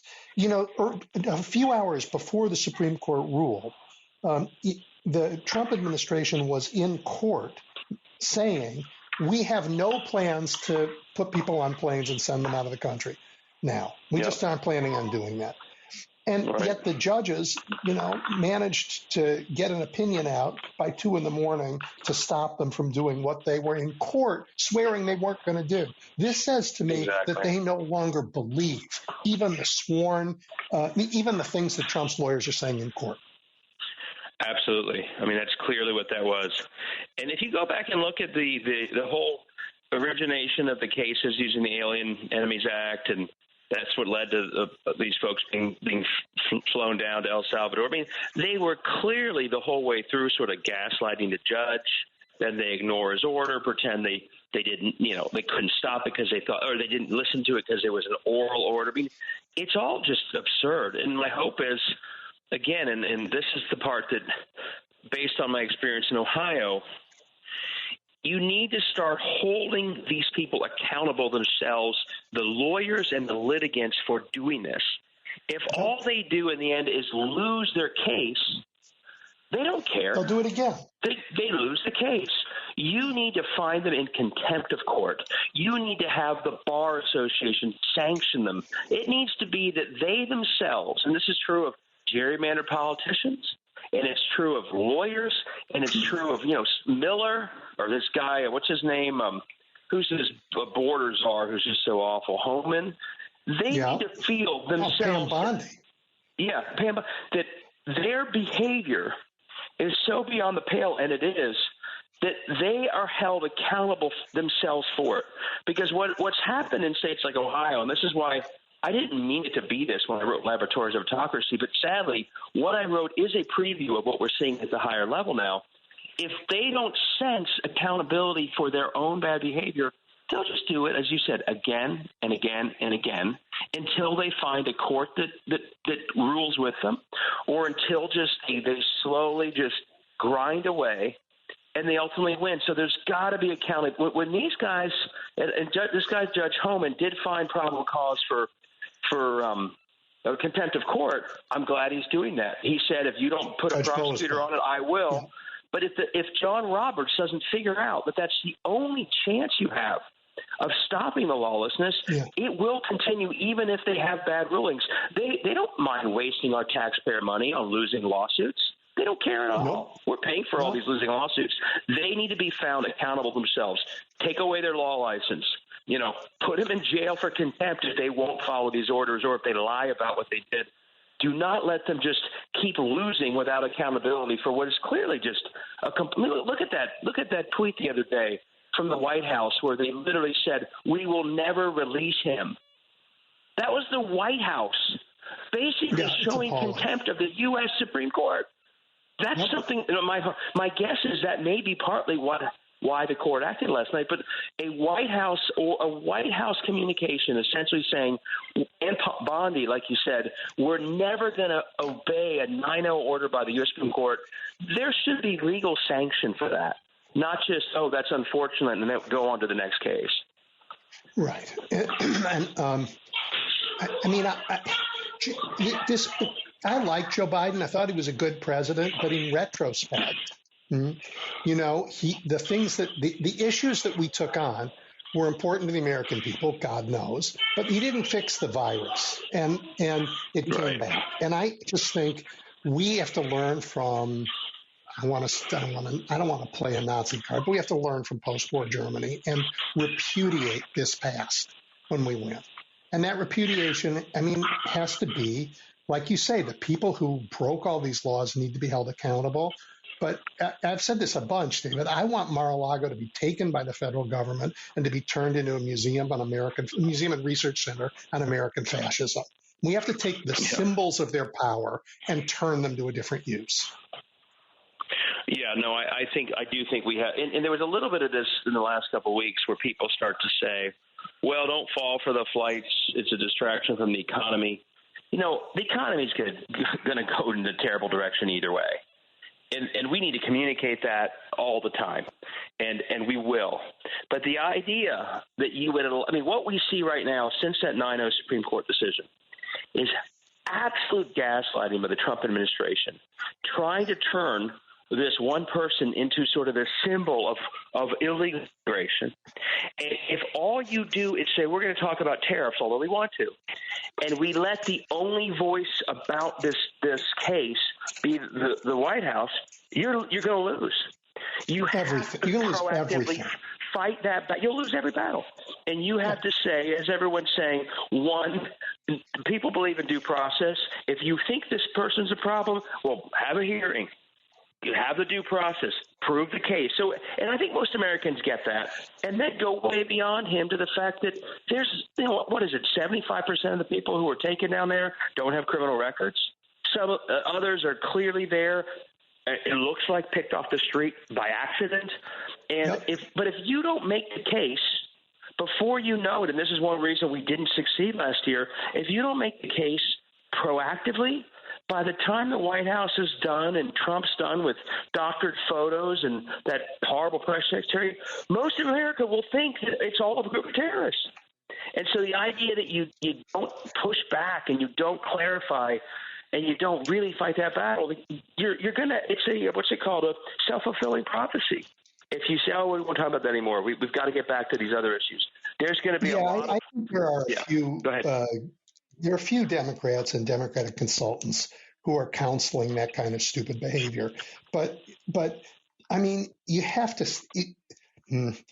Americans aren't dumb, and they have to know what you stand for, right? And if you only stand for somebody's 401k, then you're not any better than anybody else, because what's at stake here is not – there's no value to put on. And it's invaluable.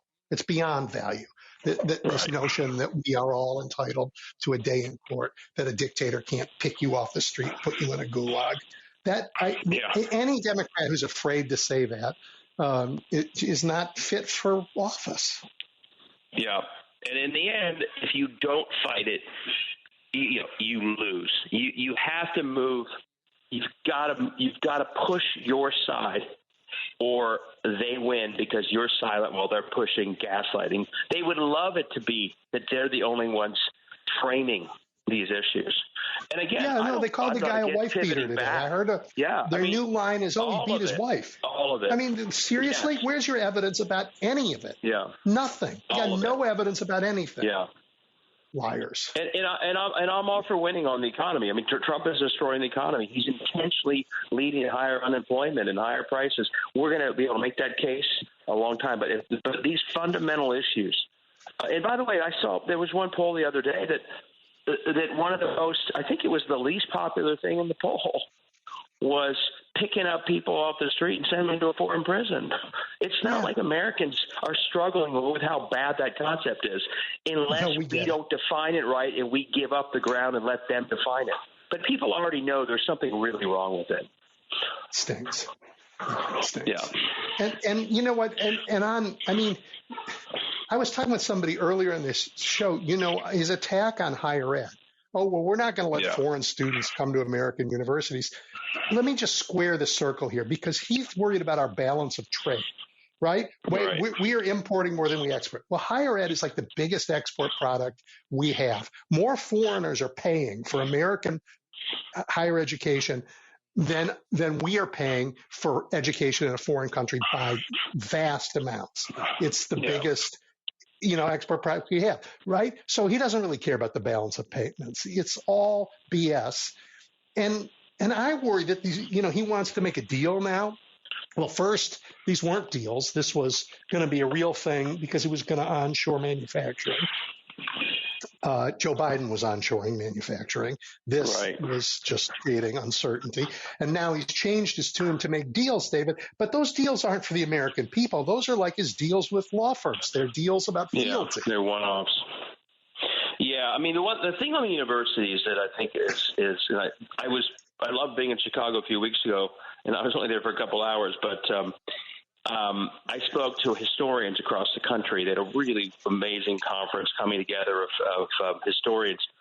And the thing that I think we make a major mistake on is when we allow them to make us think it's sort of they're doing divide and conquer on universities. And what we need to see is that, it's all part of the same attack. J.D. Vance said this before he was even senator from here. He said universities are the enemy. Professors are the enemy. We basically need to destroy them because we can't get our ideas accomplished with the current state of American universities. And what we're seeing, whether it's foreign students or the NIH cuts, they're about cancer and Alzheimer's research, but they're also about massive revenue streams. The DEI is about going after sort of the broader teaching of history or law or sociology. The attack on campus protest, attack on foreign students. It's all the same. They're going after accreditation. They're talking about endowments. This is a full-scale assault on higher ed as higher ed. And we are better off seeing it that way than sort of letting them piecemeal it, and we only fight back each piece at a time. If I were a university that's why I love what was done. And I'm glad Harvard stood up. But I think it needs to be broader. In 70, I think presidents of schools stood up. But here, I'm a sports fan. I think you are too. Here we're all running around a few weeks ago with our brackets. With amazing intensity, the brackets of the schools that we love. We can name the players. We have ads that are run on our TVs how great NCAA sports are. But where are the coaches standing up who are the most popular figures of these schools in many cases? Why are they not part of the team say, hey, we love your fandom, but stand up for this university as a university? If all we are is a sports team, then what's the point? And these NIH cuts are going to destroy places like University of Alabama or Mississippi, let alone Ohio State, let alone Kent State. And I think that the whole higher ed world needs to say this is all of us being attacked. They want to destroy all of it. And not only should we not comply like Columbia did, we should unify in a broader act of defiance, like the way that Steve Kerr did the other day when he wore that Harvard University shirt and said that Nick Saban should be doing that. College coaches should be doing that because they're all the target. They are all the target. And they're not fighting back as if that's the case yet. I think it's building. But it needs to be everybody who's involved in these schools. Yeah, I think it's coming, but I agree with you. It's slow to come. And you and I have been at it for so long.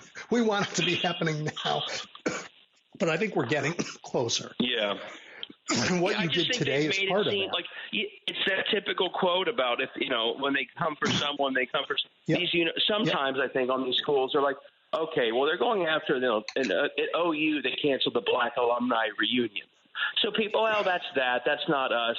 Now they're going after historians or those who teach African American history or the history of slavery. Well, that's not us. That's not our part of the university. It's all of them. It's the entire universities. And you don't believe me. Believe J.D. Vance. He literally said it in a speech 3.5 years ago. They think Orban is their hero when it comes to what to do with higher ed. What did Orban do with higher ed in Hungary? He converted it all to right-wing higher ed. The end goal here, and this is why you can never comply as law firms or higher ed institutions, they'd rather destroy current higher ed than have it be as it is. But their ultimate goal is to put higher ed and its infrastructure to work for their cause. Hey, we want you to when they start meddling with curriculum, that's what they're doing. They want to start, just like they want law firms to do pro bono work for their right-wing clients. They want the institutions and the credibility and the resources as much as they can to start serving their right-wing ends. And that's what Viktor Orban did. And that's, in the end, why you can never comply, because that's what you're sort of getting yourself on the path to be if you go along with this stuff. Yeah, and they're totalitarian ends in the sense that it's not about a government policy. It's about a transformation of everything in society. Everything. Yes. Jackie Robinson, who? Never heard of him. Right? This is what they want. Yeah. No, they tried to redefine what the Underground Railroad was. And we're very sensitive to that in Cincinnati because we were the end point of the Underground Railroad, the Ohio River. We have a whole museum dedicated to it, and that museum wrote a letter to the Inquirer trying to re-explain what actually happened and not what they were sort of rewriting. Yeah, what would that museum be like if Harriet Tubman weren't allowed to be in it?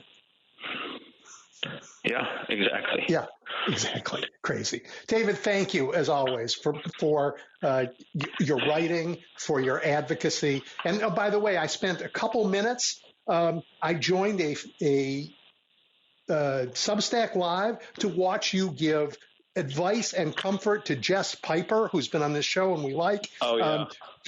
Who's doing, remarkable work in rural Missouri. And it's just so great that you are, bringing these groups together to support work in states all over the country.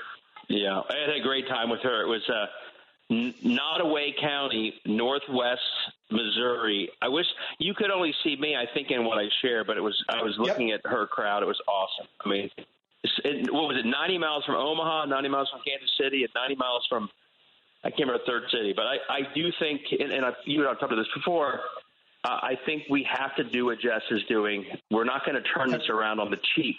We've got to get to many more places and find the issues that matter to them. And in that case, it's core due process issues as well as things like public education, higher education, you name it. Yeah, hospitals closing. Yep. Right, hospitals, Medicaid. So, I mean, the issues. I mean, thanks to Elon Musk and Donald Trump, they're embracing third rails every day. I mean, this isn't hard. They are literally talking in ways that are just outrageous and doing things that are outrageous to veterans and, again, Medicaid recipients, you name it, schools. So, these are issues that you can campaign on in areas that you used to feel like you couldn't. There was not much to talk about if you were a Democrat. Now there are. Keep it up, man. Keep it up. Thanks you. Take care. Hang in, everybody. You too. See ya. All right, everybody. That was David Pepper. A remarkable leader in this fight. All right, we're going to take a break, and your calls when we come back. And I might even hear from our friend Joan Esposito, our weekday host, because she was at a rally earlier this morning. Stay tuned. Edwin Eisendrath is taking your calls now at 773-763-9278. The Big Picture is on now. WCPT 820.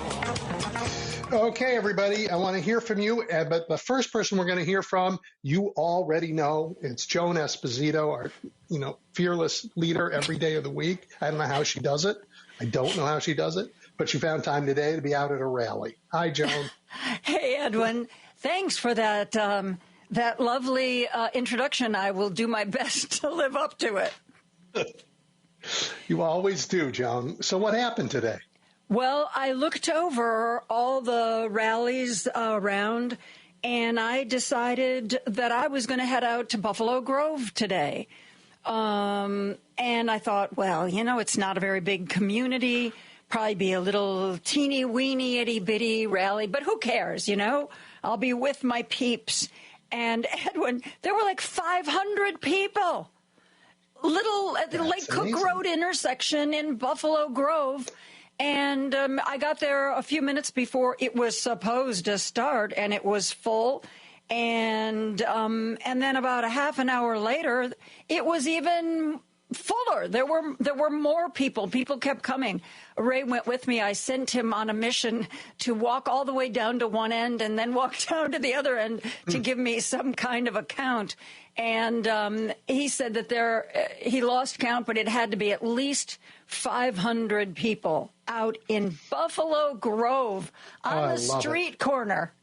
Love it. Were there great signs? There were a number. My favorite sign of the day, this lady actually had two signs, but she had a Sun Tzu quote.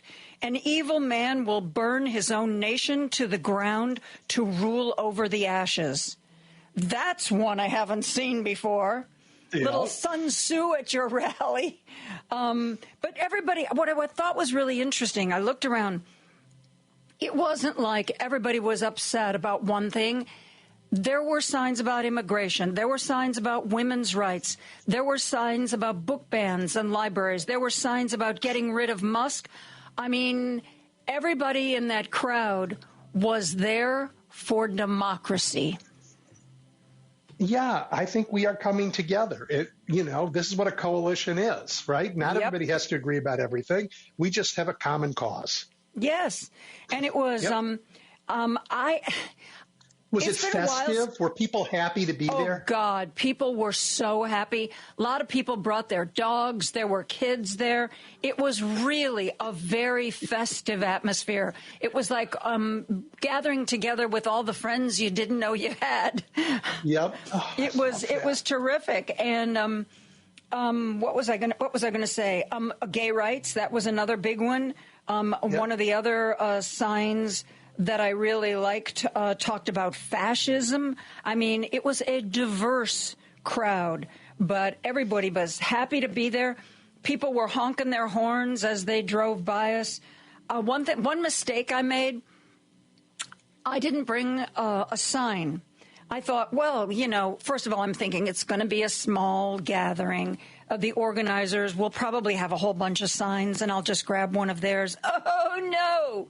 It was a huge gathering. Everyone had their own sign, so I stood there and clapped and chanted. That was my job. I walked up behind a couple of women who had signs and were standing on the edge of the road, and I said, I'm here to back you up. And they said, that's just fine. I just love this, and I think people are thrilled to be able to, we have a ways to go before there's an election. So people don't want to wait till an election to register their disappointment and I think we feel like we can't wait. On me. Yeah. I really feel like people feel that this is a 5-alarm fire. It's not like, oh, well, there's 560 some days till the midterms.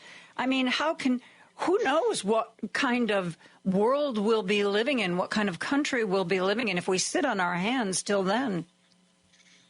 Yeah. Well, what you did today is part of something contagious. I think, ordinary people who don't have things to lose are willing to stand up to these bullies, unlike some of the fancy law firms, some of the fancy universities, any of the billionaires. They're all too scared. Regular people are showing the kind of... I was just reading today's Wall Street Journal before I joined you, and there was this article about the pushback against Trump is beginning, and it cited, organizations like Harvard who took a stand.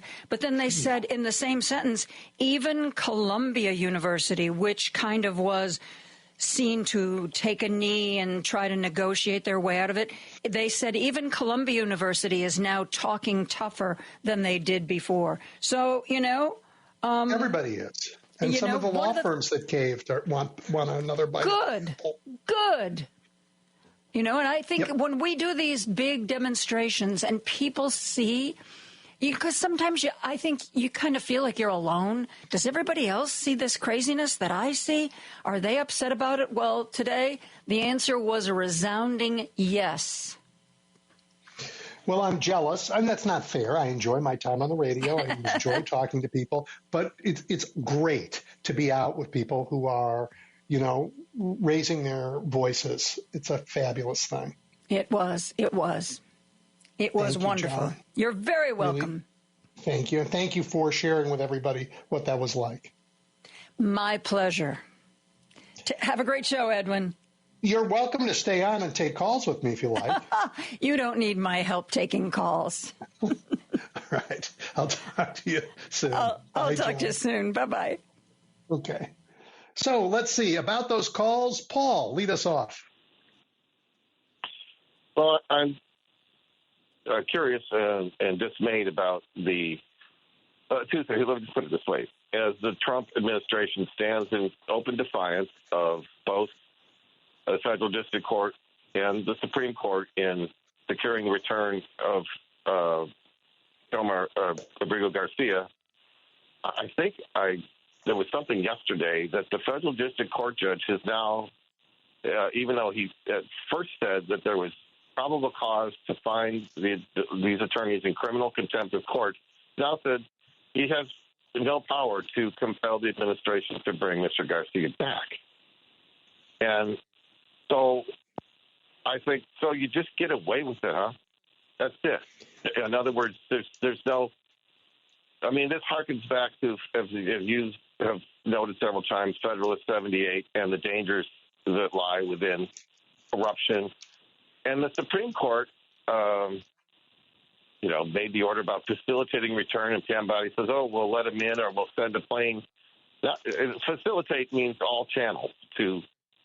It's ridiculous. But what troubles me is that while the administration stands in open defiance of these court orders, the Supreme Court is still going to hear a case, some kind of hearings, about Trump's executive order on birth order citizenship. And I'm thinking, when you stand in contempt of court, we don't talk to you about anything until you make amends and remedy that. But apparently the court is still willing to hear this. What do you make of that? I have to separate them. I think they're going to get to the contempt stuff. I mean, the court in D.C. that was doing that, thinking about contempt, his hearings were stayed by the appellate court because they were asked to look at them. But I don't think that's meaningful. I think they will say, "Yep, you go ahead." So they're going to have this. And I think the courts now are moving faster than they did when Trump was a defendant, because they understand, A, the mistakes that they made, and B, the urgency. So I've seen, rulings at like light speed when you consider what it was like when Trump was a criminal defendant before the elections. So I think the judiciary is holding, and I don't know how the Supreme Court avoids birthright citizenship and avoids telling Trump he's wrong on that, because there's a whole bunch of lower court decisions that that's what happens. They heard it. They didn't all rule exactly the same way. So they got to straighten out the mess that Trump made.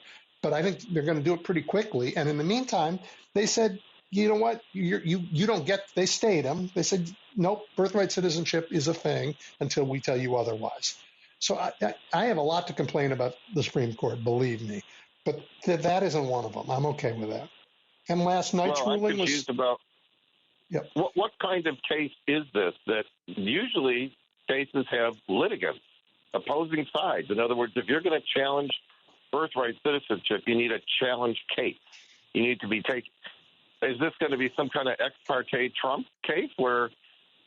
because that's not how you amend the Constitution. And I mean, Trump was out just this week saying, this has always been about slavery. It never was intended to be this. Well, tell that to the Melville Fuller Court that heard the case of Won Kim Ark versus the United States. He was a Chinese person born in the United States. Absolutely right. I know the case. Weirdly, I know the case. So are you telling me, this is what I said, are you trying to tell me that the justices on that court didn't understand the 14th Amendment as well as John Roberts and company? I mean, they were all attorneys when the 14th Amendment was written. Yeah, I think this will go quickly, but I don't know how they avoid it. They just, Trump's caused this mess. And, I mean, there are a lot of issues that our courts should deal with, and instead they're going to have to deal with constitutional questions while Trump is president almost every day, because he is shredding the Constitution. One quick thing, Edwin.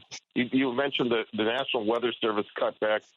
What's happening here in Washington State, in eastern Washington, which is the agricultural part of Washington, farmers, orchard, I don't know what you call them, orchard people and vineyard people are saying that they are not getting accurate forecasts from the National Weather Service as to when there are going to be freeze and frost.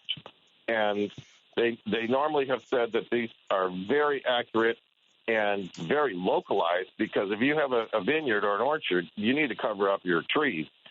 And now they're saying that 50% of the time it's been wrong when it's gotten colder than it's got below freezing, and the early morning frost has been on the buds. These are buds now. This is going to drive up the price of produce sky high when they lose these things because of this lack of information. Yeah, and it's going to hurt those farmers immensely. Yep. Look, these guys, everything they touch turns to crap. That's just, I mean, and I think Americans are sick of it.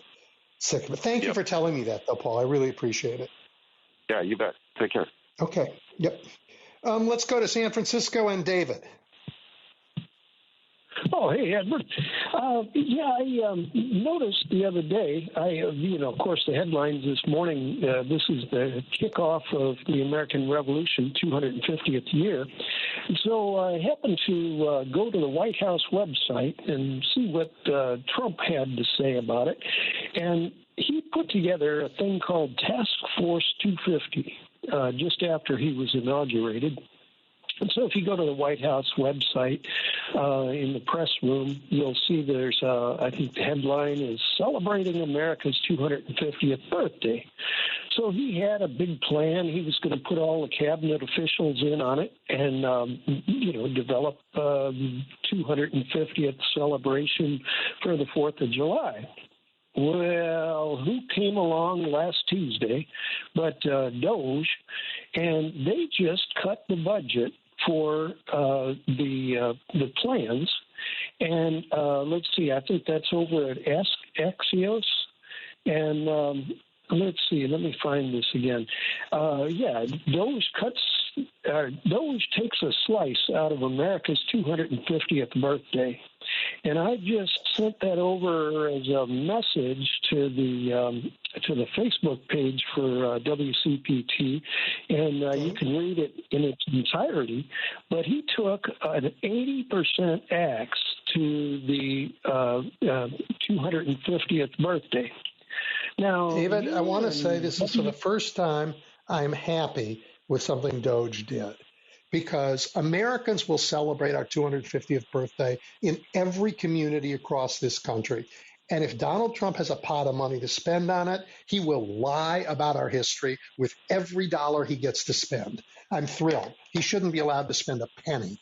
Let us do this our own way in our own communities, and let him go to Mar-a-Lago and sip tea from a golden chalice. This is right. The budget cuts. But the budget cuts are for the local versions of it, not for the Trump versions. It's for the local versions. So he gets to keep his version, but the 50 states don't get to have a budget for it. So this is a propaganda campaign, and I've been cross-posting this everywhere I can do it. I just got into an argument with one of the right-wing stations about it, but the name of the game is that Doge doesn't have any loyalty to America. So just notice, and like I say, it's on Axios. Doge takes a slice out of America's 250th birthday. Well, they would like it to be our last birthday too, these guys. Thank you, David. I really appreciate that. Appreciate it. All right, Roosevelt, welcome back. How are you? Hey, Double E, thank you for taking my call. Of course. Hope you have a happy weekend. Enjoy yourself, your family. The best to you. Thank you. So far, so good. I also, like Joan, want to report on crowds. However, the media has done a travesty when it comes down to reporting the two people that are flying from the east to the west and drawing all those crowds. I'm referring to AOL and Bernie. AOC and Bernie, yep. I mean, AOC, I'm sorry. AOL. Yep. AOC, yeah. So, that's big news, Double E. I don't know how you consider it, because, look, the so-called socialists, the so-called communists that, Bernie, and the crazy one that, when it comes down to Fox News, they laugh at her. They said that she's not worthy of it because she was a waitress and all this and that. But look at the crowds. And I believe, if I'm not mistaken, they're in the middle of nothing but ruby red counties where they're showing up. 30,000 in L.A. Not saying that they're red, but look at all the other places that they went to. Salt Lake City. Was it Iowa too, Double E? And yep. Don't remember in Salt Lake City. So I think that's big news. I think there's a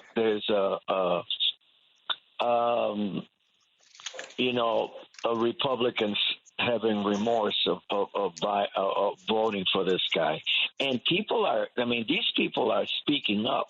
They're grabbing the microphones, and I believe there was a lady saying, what was the guy that's been there for 54 years recently? He got it. Yeah, from Iowa. The senator from Iowa. Yeah, the senator from Iowa.